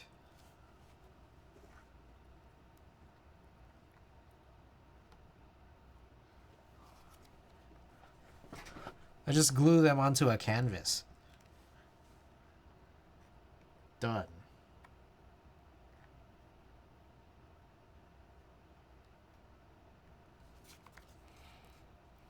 I don't know. Just sprinkle them on your cereal. Make a panda sculpture out of them.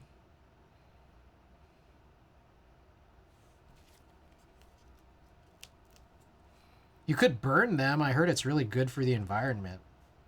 Just put them in a fire. Or, I don't know. Throw them in the ocean.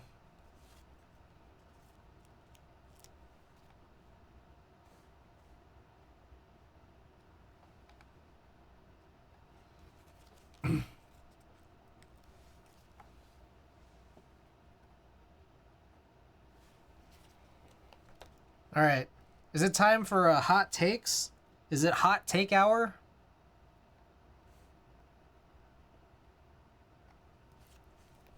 I think it might be hot take hour. What do you guys think? I got one. It's not keyboard related. I think crime is good.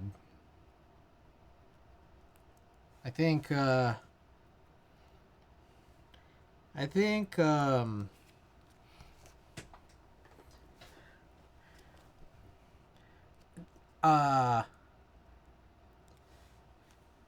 it's like a valid. I think it's okay, how about this? Valid. I think crime is valid. There. I think that's what I want to go with.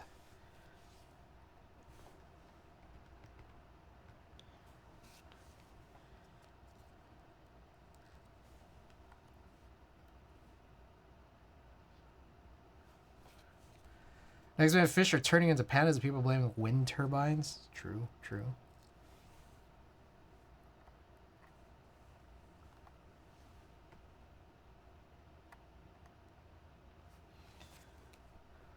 Okay, so here's what I'm thinking. This is an interesting thing. So, for those of you guys who don't know,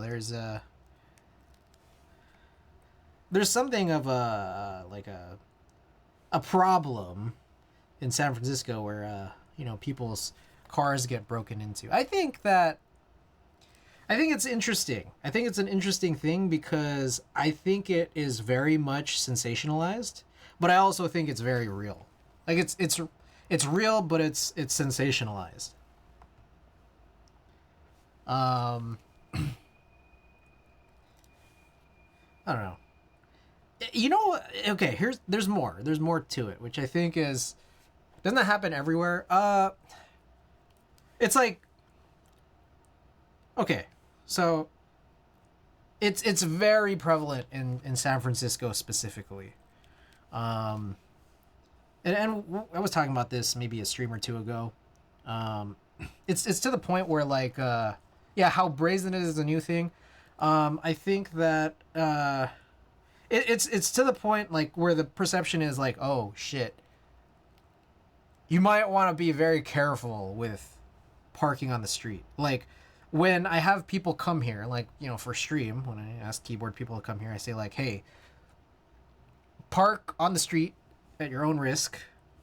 I would recommend that you park at the garage about a block or two away. But it costs money, so if again, I recommend that you or like I wouldn't recommend parking on the street. But you do you, and when people come here, they'll typically still just park on the street. And I don't think that there's been anybody who has had any really huge problems. But the other day, it was Friday night when I was walking out to go shoot Slater. And right outside my apartment was a Tesla. And I was like, oh shit. Like I saw it and I literally said, oh shit. Meanwhile, the owner of the car and their two friends who were about to get in the car were right there. And they were like talking and laughing it up. And I said, oh shit, as I looked at the car. And then I looked at the people who were approaching the car and they were like, laughing it up. And then one of them said, oh my God, oh shit. And it was a weird, crazy thing where it just happened right outside, my apartment. All of that, like the whole thing, like not just the car break-in, but that like I also ran into the people who had seen it, and it reminded me of a time where I was parked outside in Oakland for a venue that I was shooting at. Um, it was a parking lot right outside the venue, and there were two cars next to me, two really nice cars next to me, two sedans right next to my car. And my car is nice, but it's not. If you've seen my car, which I won't really fully explain it, but if you see my car, it's just like, okay, like no one's gonna break into this. But the two cars next to mine both got their windows smashed. Um, and I remember when I got to my car, I was like, oh shit. I looked at both of the cars like, oh shit. And then one of those people came by, and when they saw it, they were like, freaking out. And me, I'm just like, oh man, that sucks. I wonder if a Tesla on the street is an invitation break into. Well, here's the thing. I mean, kind of, but I would also venture to say that like a lot of the car break-ins are from people who are out of town.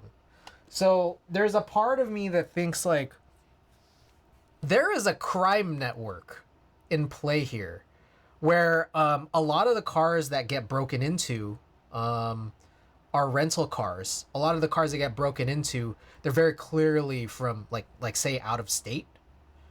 And so like I'd heard for example that I think one of the persons that like one of the people that was implicated or has been implicated is someone who works for like the local government.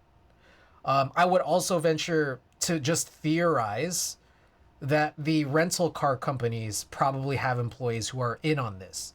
I would also venture to I would also even venture to say that there's probably like repair shops, people who repair car windows, who might be in on this action too. And I would just say like it's crazy. It's a big network. So I don't know. And here's what I think. I think that to the point, the hot take that I mentioned earlier, I think the crime is valid.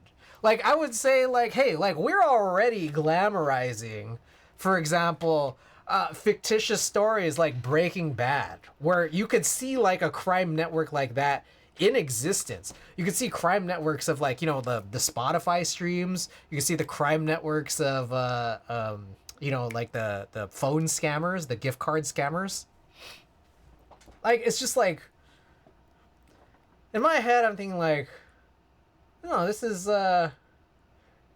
works. I feel like this is just a valid part of society, or at least American society. This is what we do. What we do is we fuck each other over, and that's just life. Clex says, welcome back. Car theft single-handedly propping up the economy. It depends on it depends on the crime. How do you justify rape and hate crimes, for example? Will always be invalid. Yeah, I see that. Yeah. But okay, so here's the thing. Okay, like how do I put this? Like I think that there are it's a touchy line, and I think it's that like I think about this stuff, and I think that again it's this hot take hour, of course, but where was I going with this? Like I think about like how how do I put this? We, including myself, we are quick to demonize people.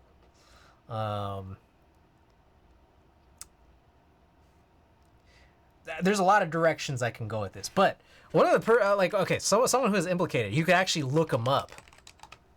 Just look them up here. Robert Sanza. This is I saw this article here. You can look it up there. The San Francisco subreddit. Robert Sanza, the repeat car break-in thief and public nuisance, is currently in jail. You could actually like look him up. This is like a photo of him. This is his mugshot. And I'm not even sure, is this a recent mugshot? This was from 2019. This is a guy who is crazy. Okay, wait, let's go even further. There was some crazy video where they were just talking about this. This guy was like, hold on, is this the one? This is a crazy video. This video, the voiceover is literally just the voiceover for this article, but you know there's footage and we can just listen to it. So let's take a listen here. Is my sound working? Hopefully. All right, it's very much sounds like sound is not working. Hold on. What are we doing here?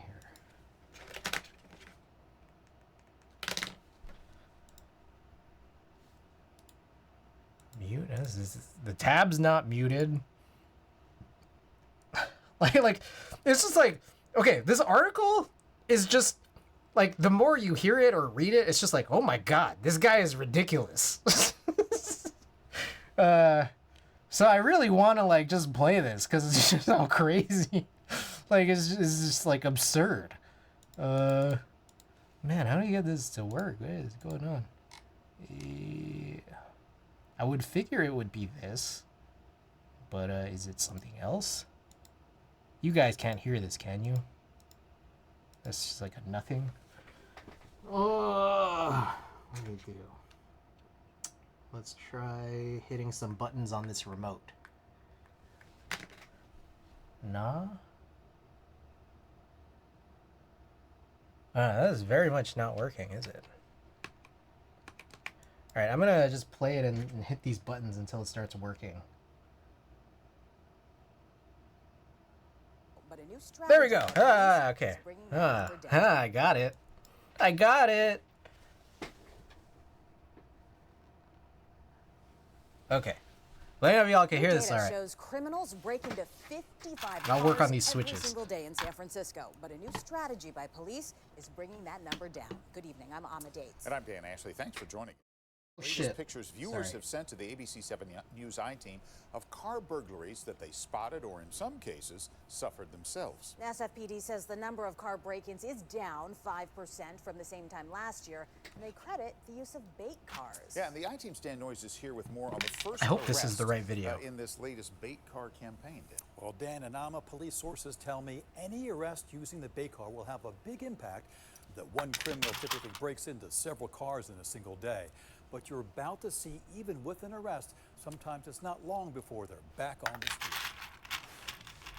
This couple from Indiana won't be coming back to San Francisco anytime soon. It's just sad. It's sad to see what used to be a beautiful city come to this. Dan and Linda Olagus were headed to a wedding in Sonoma County last month, but they stopped to tour Alcatraz prison. And you saw Alcatraz? How was it? It was awesome. Fabulous. We're in a great mood after we saw There you Alcatraz. go. I mean, you need to open it up again. You could use it for something. They left the tour boat and walked across the Embarcadero to this parking lot. They thought their luggage would be safe in the rental car. But they joined the 15,357 other people who have had their cars broken into so far this year in San Francisco. They lost cash, a $1,200 iPad, and a $3,500 laptop. The police left a note telling the couple to come to Central Station. They had recovered their luggage. But they basically told us that, you know, is there a chance for us getting our computers back? And they said, no, your computer will probably end up in either Vietnam or another Asian country. That happened on a Friday. Just 3 days later, the iPad pinged this location in Vietnam, 8,836 miles away. And that laptop containing Linda's work as a photographer was long gone. I thought I was going to hyperventilate. He was probably the strong one in this case because you know what I mean, it was just devastating for me. Police say they caught the man responsible for the Olaguesas break-in, 26-year-old Robert Sanza of San Francisco. The The criminal complaint alleges on that day, September 1st, he broke into the couple's rental car, another rental car, and a San Francisco Police Department bait car. They may be breaking Yeah, into okay. cars This is where the that are profile put of out this there guy by the comes San in. Francisco Police Department. This gets The police crazy. chief announced the new bait car campaign the week before Sansa's arrest. I was there in court last week when he pled not guilty and set a trial date, and I've been researching Sansa's court records in several counties. Over the past 5 years, Sansa has been arrested more than a dozen times. He has convictions for car burglary, grand theft, hit and run, shoplifting, and more. He was on probation at the time he's accused of breaking into the Olaguesis rental car. Robert Sansa has also been accused of evading arrest on several occasions, trying to drive away, but slamming into cars, causing injuries, and putting anyone on those streets in danger. February 2nd of last year, police responded to the Japantown garage for a report of an auto burglary. Officers tried to detain Sansa as the suspect, but he fled, got in his car, ran over an officer's foot, and hit a parked car. Less than 3 months later, court records show that police tried to arrest him in North Beach. He was driving a stolen vehicle reportedly used in multiple car break-ins that day. The police sort of trapped him. This is a one-way street. They trapped him down there. Neighbors watched as Sansa hit the 2 patrol cars, drove onto the sidewalk, and took out this staircase. And suddenly the whole house starts shaking, and my wife starts yelling, "Someone just hit your Vespa." His Vespa was destroyed. He had to replace it. The complaint says Sansa hit another patrol car a block away, injuring an officer. Sideswiped another house. He made it to Columbus and Broadway, where he hit a civilian's car, injuring them. He left the car and ran into Chinatown, where officers finally arrested him. At first, prosecutors charged Sansa with several counts of assault upon a peace officer with a deadly weapon, hit and run, evading an officer with willful disregard, and a misdemeanor, possession of burglar tools. In a plea deal, all the charges got dismissed, except for a single count of evading an officer. I am pissed. There's no way a person doing all of that damage should be let off with just evading. Sansa got out with time served in that case, a little over 6 months in jail. The police union president tells me deals like the one Sansa got do little to prevent future crimes. Why is it that, we continue to give, breaks and passes to people who just really are just showing they do not want to do the right thing? At that same news conference announcing the bait car campaign, District Attorney Brooke Jenkins promised to prosecute car break-ins more aggressively. That's what we are trying to reinstill in San Francisco right now, is that not only will you be caught, but when you are prosecuted, there will be a consequence for that behavior. That's a start for Dan and Linda Olagues. Does it mean anything at all that the police were able to catch your guy with their bait car? It worked. I mean, their so crazy. Technique worked. That thing she said was so crazy. This guy, because it wasn't his first rodeo. It's a professional job. What are they going to do? Slap him on the wrist and let him out in a couple of months? Robert Sansa's public defense declined to discuss his current case or the previous ones. Why do we keep giving passes to people who show that they just don't want to do the right thing? This is just a crazy thing to say. Okay. Anyways. Alright, I know I missed a bunch of messages here. Okay. Art imitates life, life imitates art kind of thing. I always thought crime would be less if the community/society had better reasons. Yes! That's like the big thing. That's the big thing, is that like, what I think I've learned about living in America is that like, I think we're born and bred into a culture where like it's the culture to just have everything fucked up. like and I think to this point, like I'm not like angry about it. Like I'm more just like, it's just so absurd. Like it's just so absurd that like this is how it is, and this is what we're living in and living with. And I don't know. I think that's kind of where my take comes from. That like, crime is valid because like we're here. Like this is what our culture is. I don't know. That's where I'm at. Also, I found out that apparently, okay, I don't know if any of you guys follow me on Threads. Probably not, because no one uses Threads. Threads is a good place for photographers to jerk each other off. So, anyways, I found this. Shit, where am I?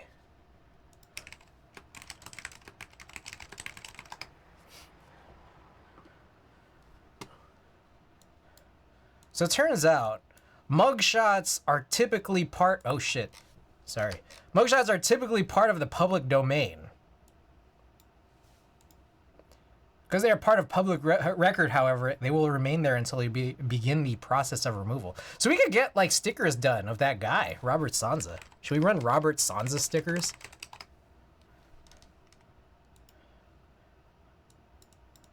What do you guys think? I'm thinking of running Robert Sanza stickers. This guy's a legend.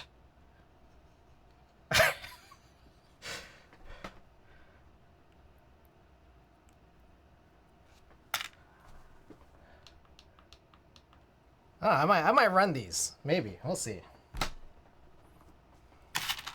You know, okay, so you know what, like, this guy, you know what this guy reminds me of? It reminds me of that kid who was like, I just wanted to smoke with cigarettes and do hood rat stuff with my friends.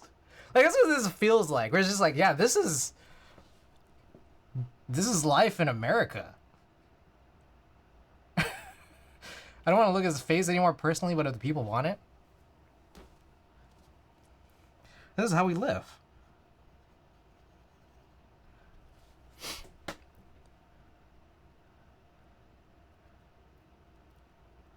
All right, that's my hot take for the night. You guys got any?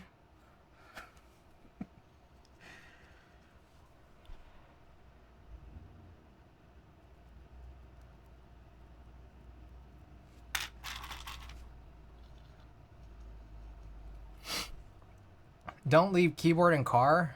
Yeah, probably a good one. I don't know how hot of a take that is. Well, that's a pretty hot take.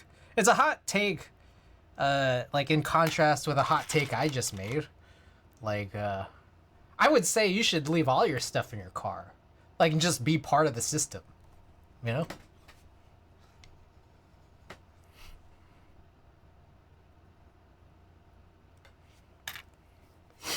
There's another revelation I had where it's just like I think there's, how do I put this? I think like if that is justified, is a vigilante justified in bashing that guy's brains so he doesn't commit any more crimes? Some would say yes, some would say no. It's funny. It's funny because I would say yeah, but it's like someone's just got to do it. But you know, you know what's funny is like there's a guy there. There's another story of a guy who was like, he was like brandishing weapons like up near Fisherman's Wharf, like as a deterrent for these car break-in like guys. But it's like, what kind of moron who would do that? Because now he's just like a threat to everybody. Like everybody is scared. It's like that guy ended up getting arrested, and I mean, it's like, well, that makes sense. Like, yeah, he deterred car break-ins, but he also deterred everyone.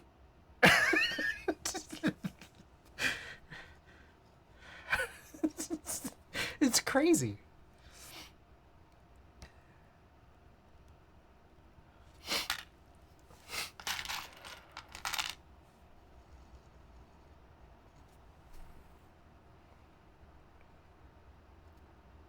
Police has this big old budget. It's interesting. Like, everyone's gonna complain about something. Like, that's what I've realized here, because there are people complaining that the police aren't doing anything, yet they have a big budget. Like, I think there's also like this notion that like the DA and I think like the the political systems that are set up in San Francisco will generally lean towards something that resembles like progressivism, which people will complain about too, because they're like, you can't put this system here because it's like it just doesn't work. And like there's truths and like some sort of misconceptions all around it for sure. But like it comes down to exactly what Kim was saying above. I think you said it, and then like I was trying to explain a little bit more, is this idea of crime. There would be less crime if society had better resources. I mean, there would be less crime if society were better, and we're not there. And if you're optimistic, it's that we're not there yet. And if you're pessimistic, it's that we're not there. Period. So I don't know. It's interesting. It's interesting because there's a part of me, a big part of me that's pessimistic about that. Like I don't think I can foresee a reality where the culture or society like in America is going to get better. So I think these things are just going to keep happening. And I think that's the unfortunate cost of living in America. Like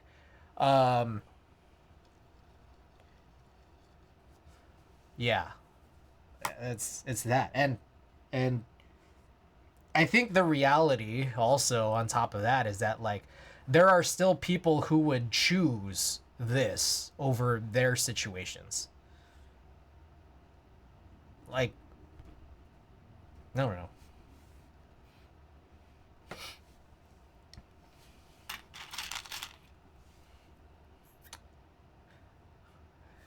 It's interesting.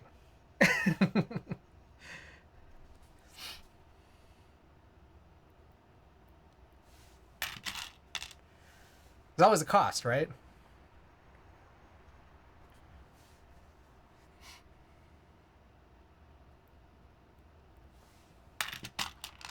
And on top of that, there's a cost of trying to get out.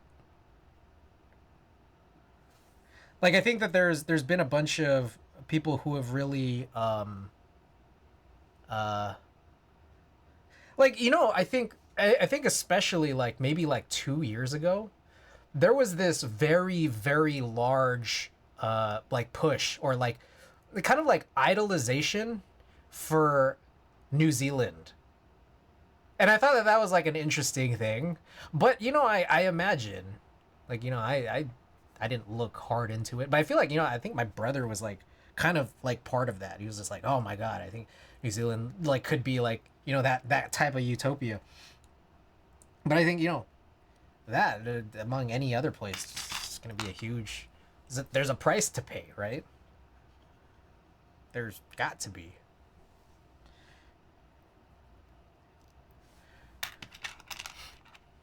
Like, I don't know. I think about this, it was just like, when I was in the Philippines, I was talking to a couple people kind of about this. I mean, and like the conversation comes up a lot, which is like, you know, in a place like the Philippines where there's some semblance of, you know, what would be assimilation for me. It's also just that like my money would be more powerful there. I think that there's man, there's so many things. I remember a few people were talking about like the very Western perspective of like, why wouldn't you just leave? It comes down to like that woman who said, I don't understand how people can be homeless. I don't know. I think this conversation, I'm steering it in basically every direction, and it's Randy is right in saying that people are fucked. That's why.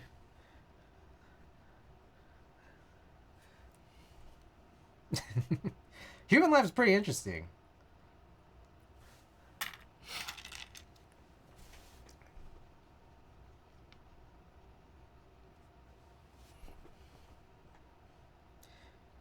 I think a lot about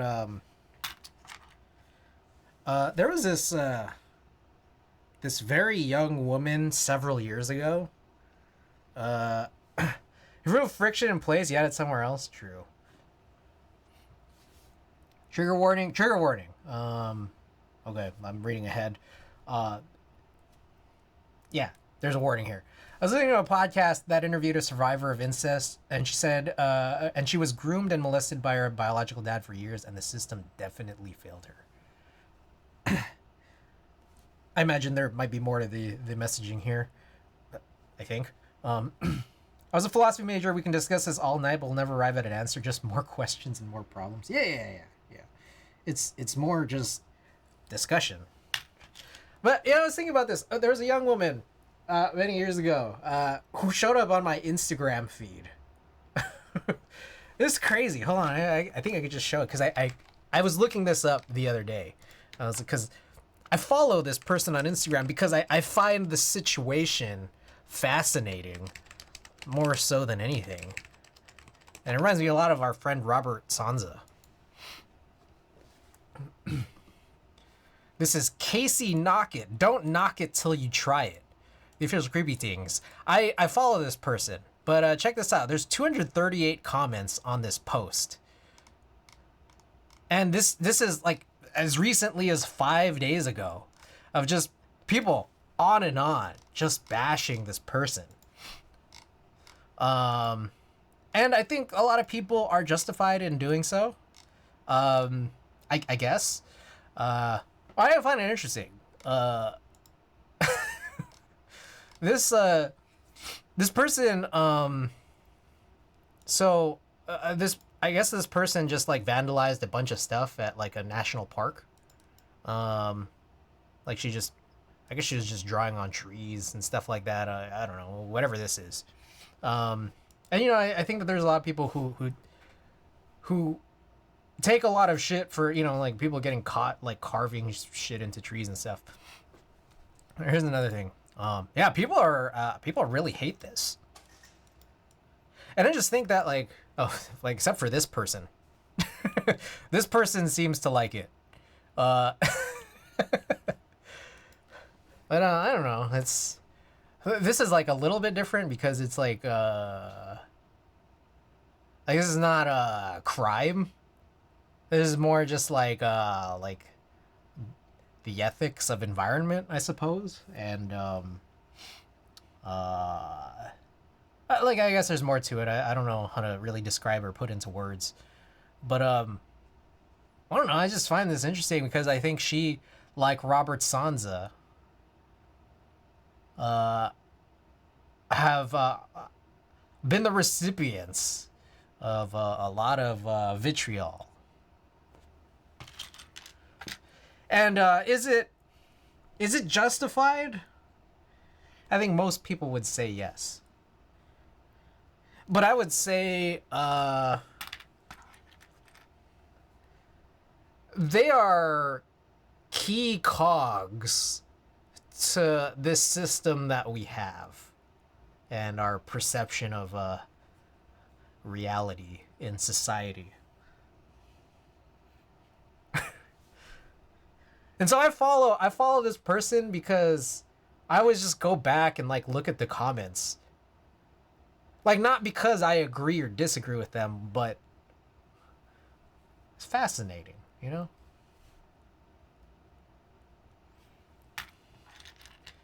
Is this what you call NPC behavior of me? Or of the people commenting? Or of these people, Robert and Casey? No, like Robert Sanza? Yeah. Or that the kid. I just want to do hood rat stuff with my friends. You guys know what I'm talking about, right? You can watch that video if you guys want. Let me find it.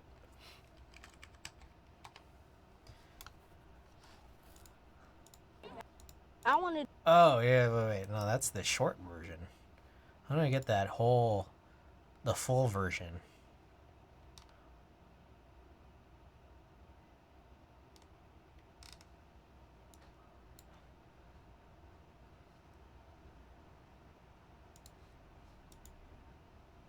Okay, is this thing on? They're like these affluenza kids just do shit because they can and they're rich and can. That's pretty heavy, 90 grams. You guys in Kinetic Labs? Anyways, fantastic story. Thank you. Great story. Thanks for telling us, Chris. I'm going to go through all Whoa, of the my God! What the fuck was that? That was crazy. That was loud. Why was that news story so quiet? There should be like a YouTube volume normalization program.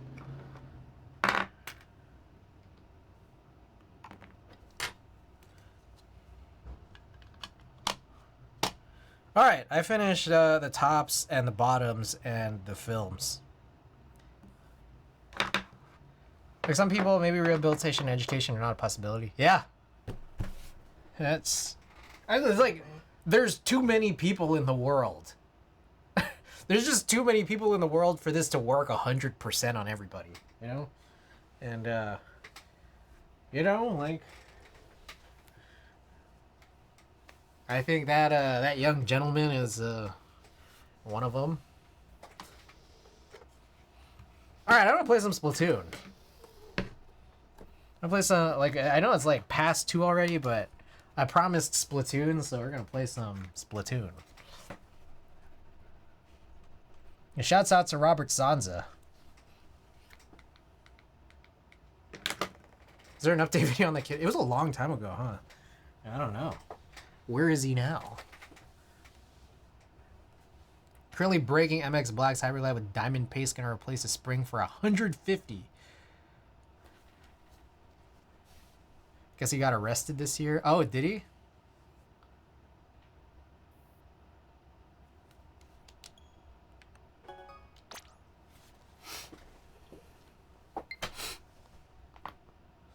Let's do some Grizco.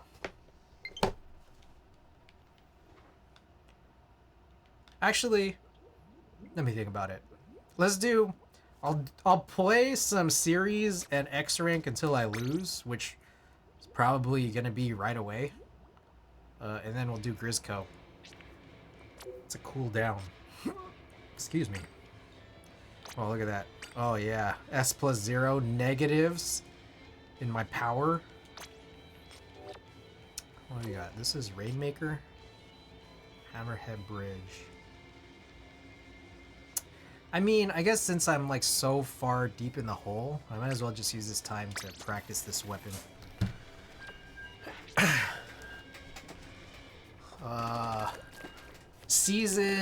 New season resets probably at the end of this month or early next month, so I gotta brush up on my gray and zap.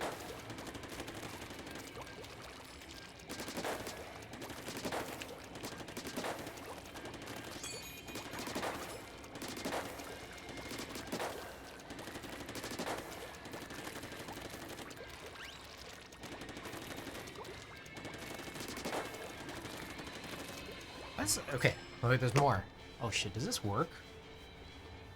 I'm trying to use this mouse on something clear. It doesn't work at all.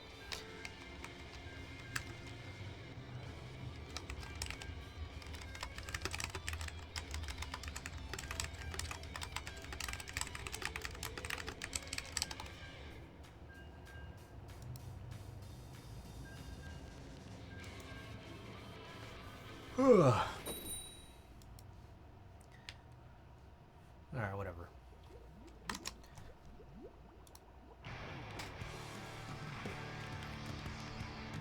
Oh, I need to change my games. 1, 2, 3. There we go. Let's go. Oh, I gotta use my headphones. Alright, and then we'll play some matches and then run some sticker giveaways. But you know, I think I gotta do that Robert Sanza sticker though.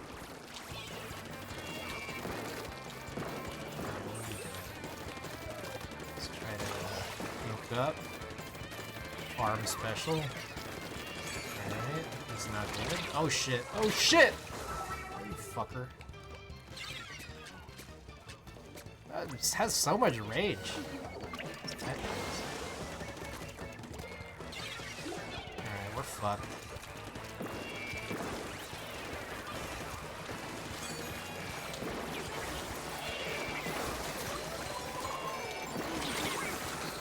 Did I get it? Jesus, I didn't even get it. Oh, yeah. Alright, this game's over.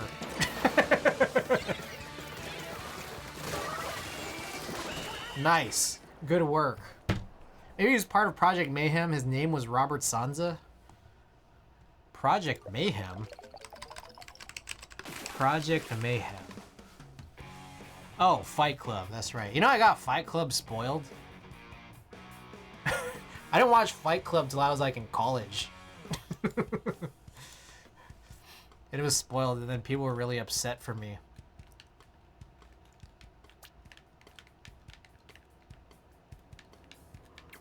Okay. No more anarchy. Let's move to X rank and then lose that really fast.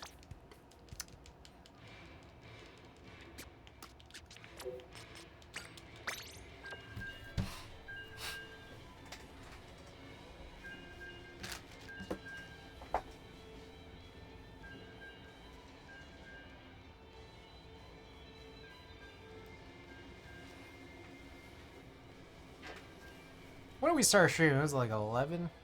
He's a visionary, really?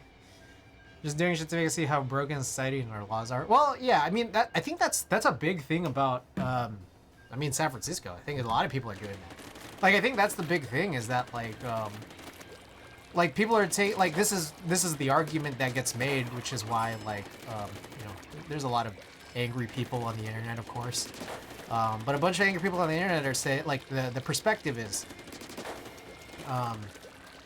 like, progressivism in the Bay Area doesn't, or in San Francisco doesn't work because it'll just, it'll incentivize people from out of town to commit crimes here, knowing that, you know, there's basically no punishment.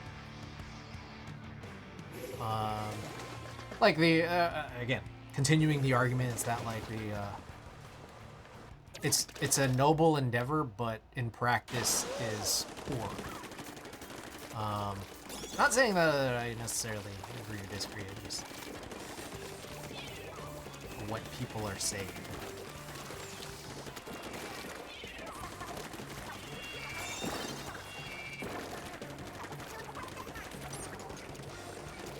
Visionary.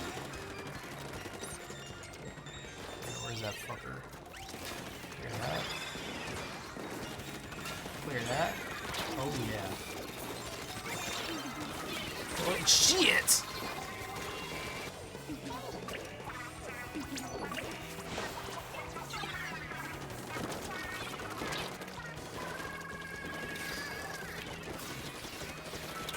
A leader to guide us in the future we deserve. Thank you. Yeah, we deserve this. Oh shit, I almost fell in that water.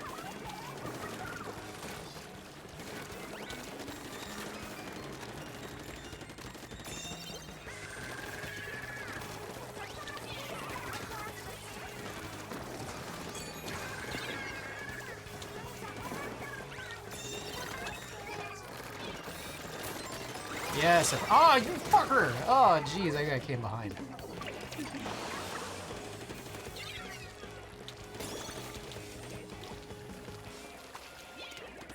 A little lead.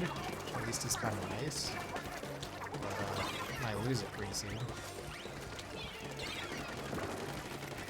Oh my god. I got towards this shit, aren't we?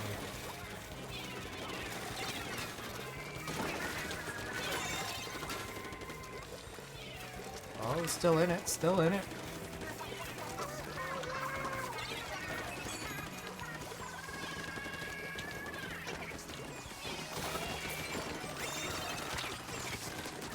Oh, oh shit.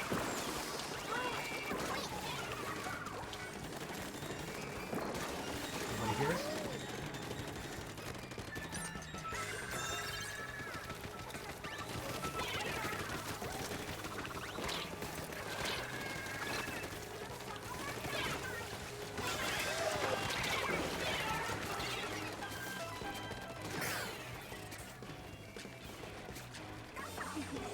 Past that checkpoint, which is nice. Get a little bit more land to walk through.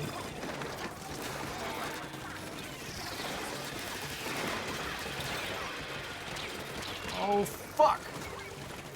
Holy shit! Oh shit! Damn it! I lost the lead. God, who is that? Is a fucking heavy edit? Oh my god.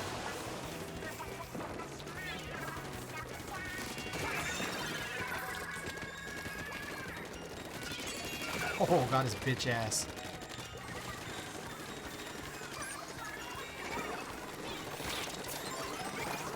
Oh shit. Oh shit. Oh, that was really heavy hit. Nice.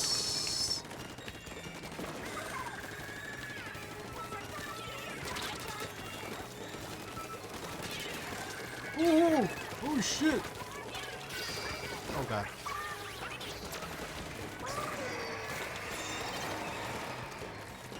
God. Oh god.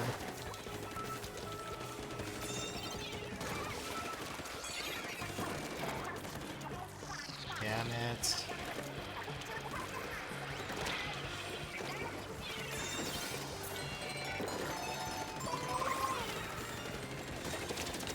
Oh god.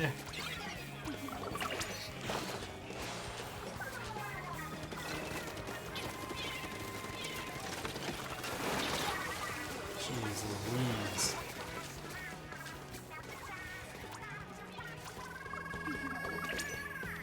Two down, we got 30 seconds left.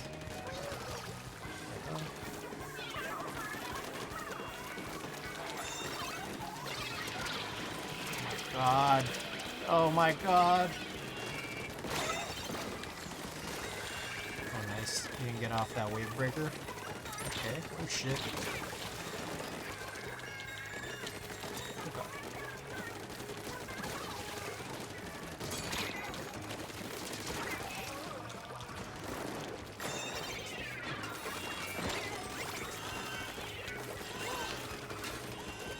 Bro, oh my god, guys. Someone else get on it.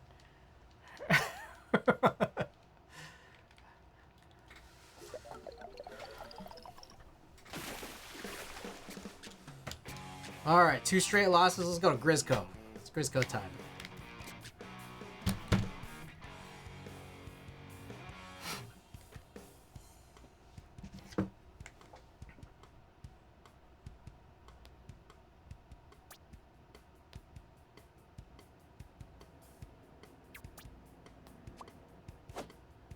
Oh, is Kim still here?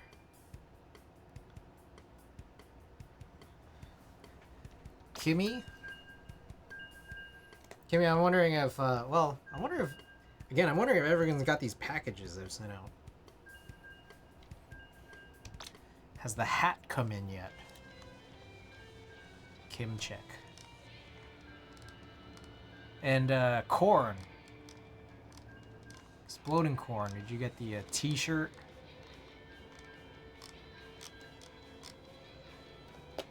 Should be here tomorrow. Nice. Oh shit, I pressed play again. Fuck. I could back out, I guess.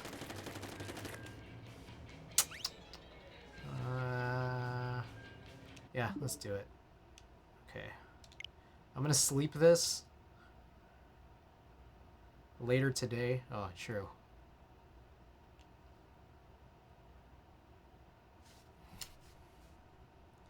Have they changed Splatoon much since its release? Let's see. I mean, Splatoon is like, I mean, there's seasons, so like they'll just add a bunch of shit, like new stages, new weapons, new gear. That's largely it. There's so for Grisco, there's like a ultimate boss that like happens every like 5 to 10 matches or so. And they started off with just one, this big Chungus looking thing. The Coho. And then like a couple, like I want to say like a month or two later, they introduced the second one. But it's been like a year since they've introduced a new one.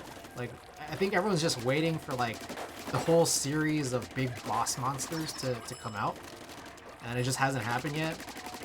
My theory is that they're still working out kinks to balance, like after the first two, whatever ideas they had afterwards, just like, ah shit, this is either too easy or too hard.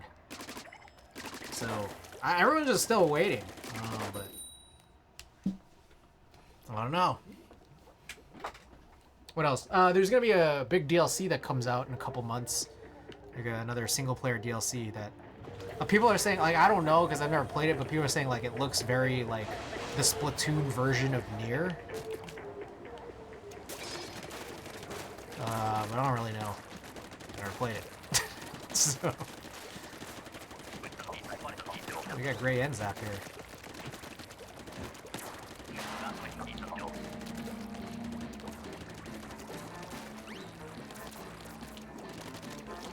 Let's get this fucker. Jesus.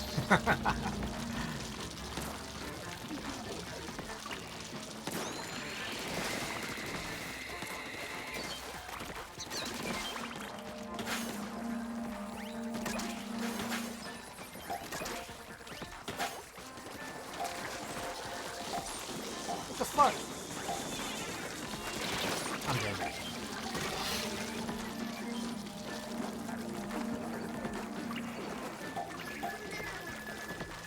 I want to try to get to a Chungus, but I feel like it's going to take like 30 minutes. How did that not kill? These guys?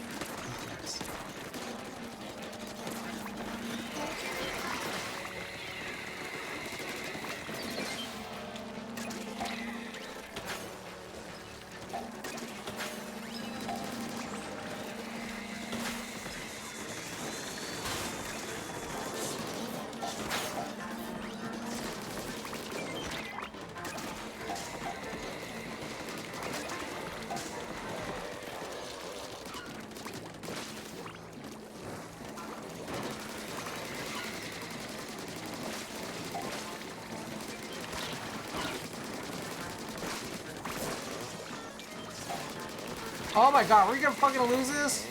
Holy shit, guys. Come on. Oh my god, Mario Kart 8's final DLC dropped and GTA announcement is supposed to be this week. The era of Mario Kart 8 and GTA 5 are finally gonna be over. Meanwhile, Smash, we're still waiting on Sora amiibos. Did I order it? I don't remember if I actually ordered it. I don't think I did. I don't think it's out yet. Or pre-orders haven't happened yet.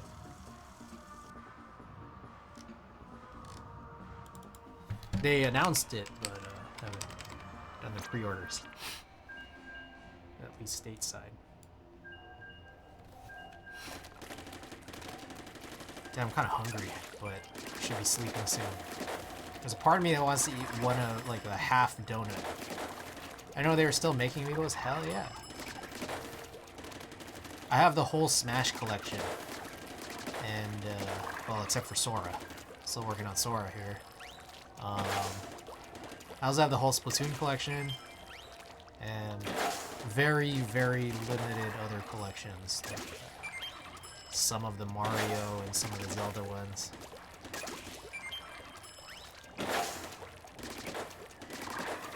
Like, I haven't even played Smash. I haven't even played, like, as any of these guys, the DLC guys, and, like, those are the amiibos I've been buying. I haven't played Smash in, like, a long time.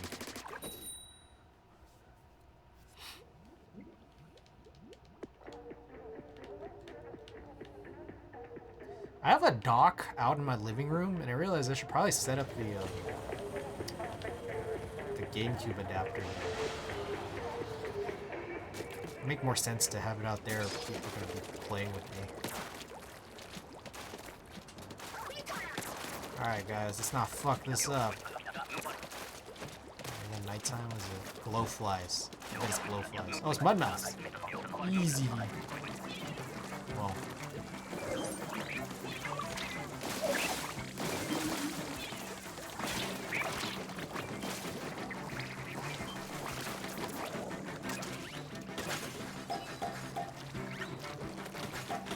Next one.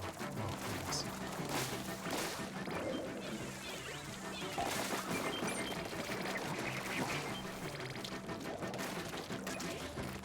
Oh my god, where are the goals? You gotta get some goals.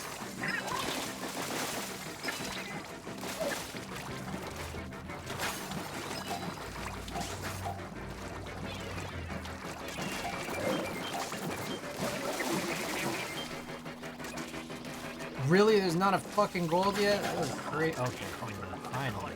Jeez Louise.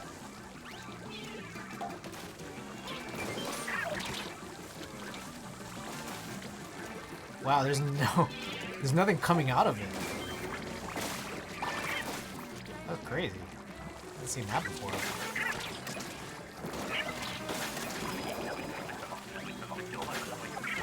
Oh, fuck! I bought Smash and I only have like 3 hours. I was playing it a lot, but that was a long time ago.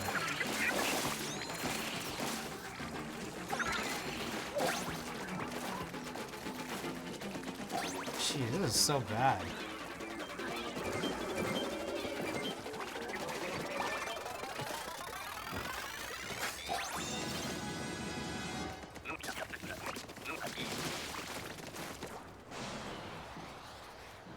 Damn, should I eat part of that donut? Maybe I'll eat part of that donut when we run this sticker giveaway.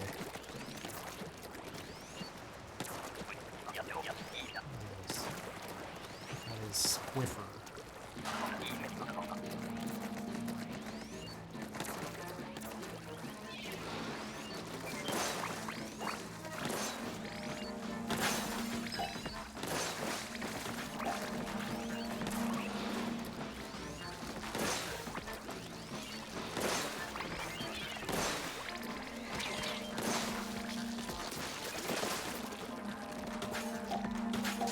Interesting loadout.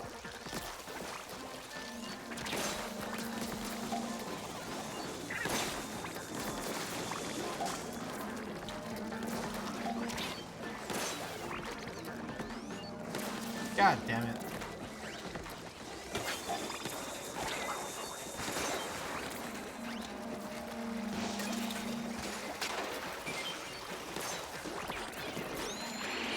Oh, you fucker! That fucking slamming leg got in the way. Asshole. Alright. It's time. Oh my god, you fuckers lock on wrong shit.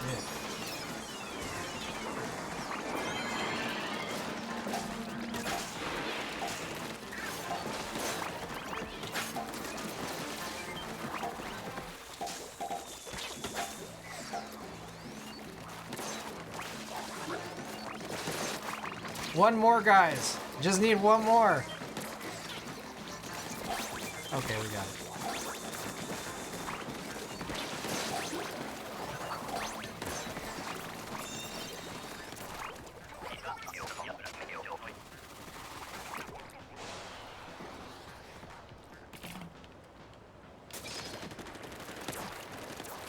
I think I'll do one more after this.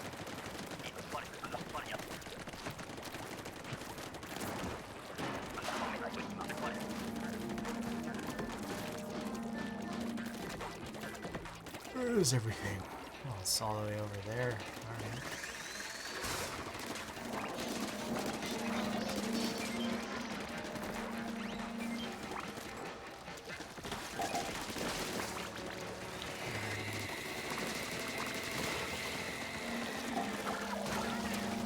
my god, guys.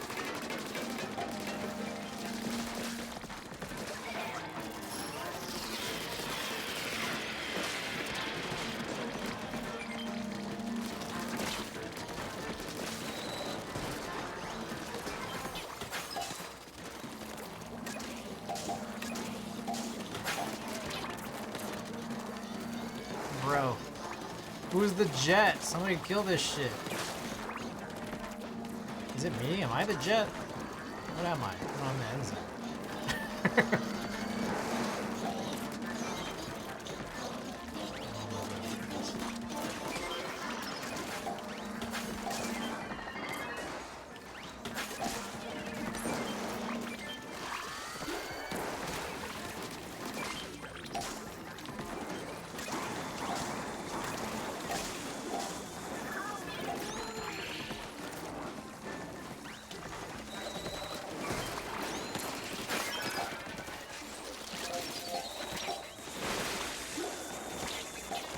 Oh shit! Oh fuck! Get in there!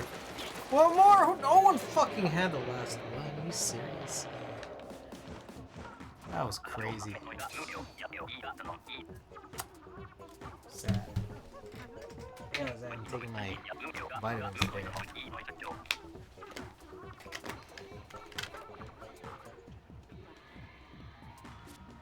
Springs. I wonder how much lube the springs have already, if these are like super lubed.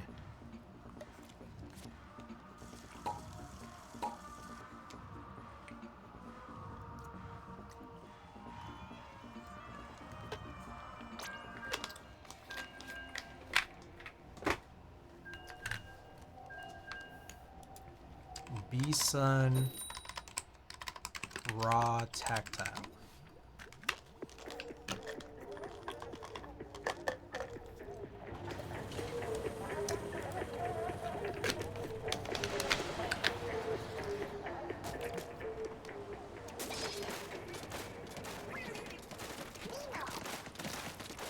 Tactile lube. There's no unlubed version.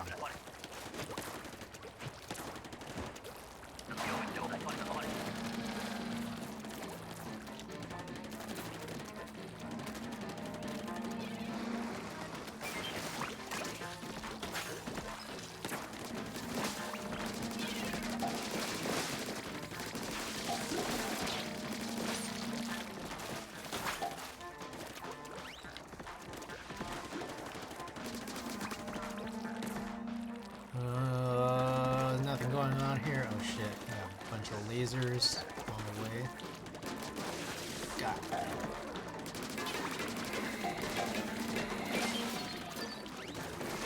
They're just letting all this.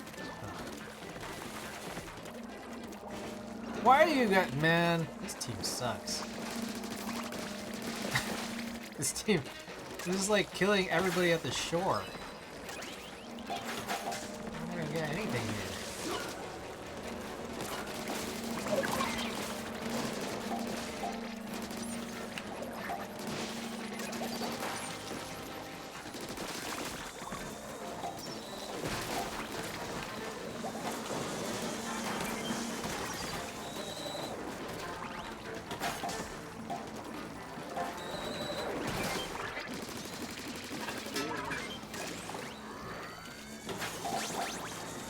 Those slabbing lids remind me of Flomps. I basically put Flomps in Splatoon.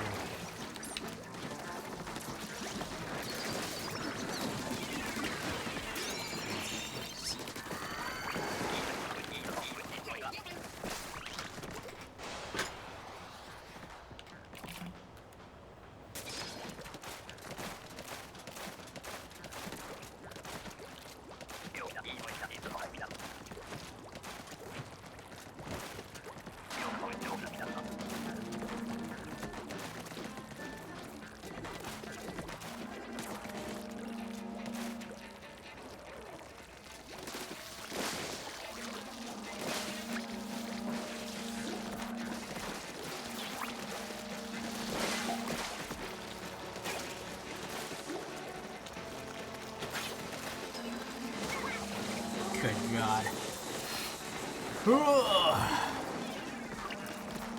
This stage is kind of hard.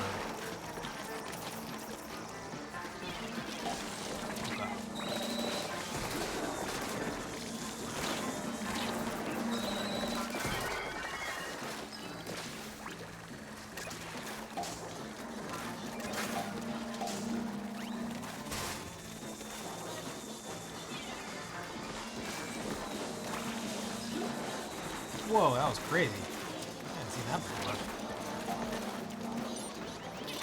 Oh my god. Out of ink.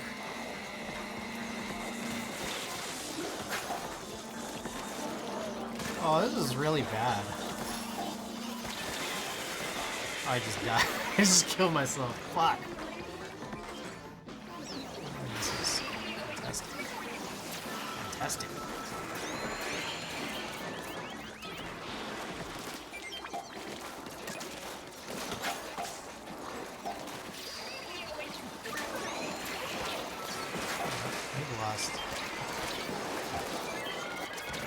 Alright, I think it's time for a giveaway.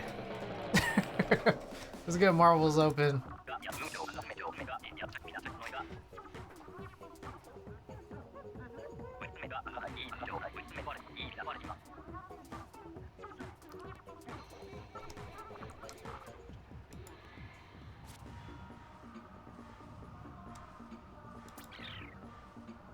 Look at this, I'm just losing all these points. I was at 999 previous wave. That's crazy.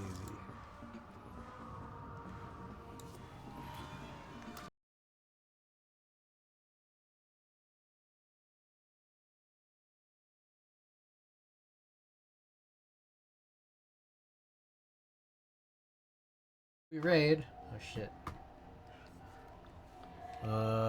It's pretty dark, but you know, try your best. Numbers weren't out, I guess. Alright, Corn. Choose one of these stickers. Plexus, choose a raid. Gordon Derp is watching Hot Fuzz. Gian is... Oh, Gian is looking at MX2A. Are the Raptor switches MX2A? I have Raptor switches.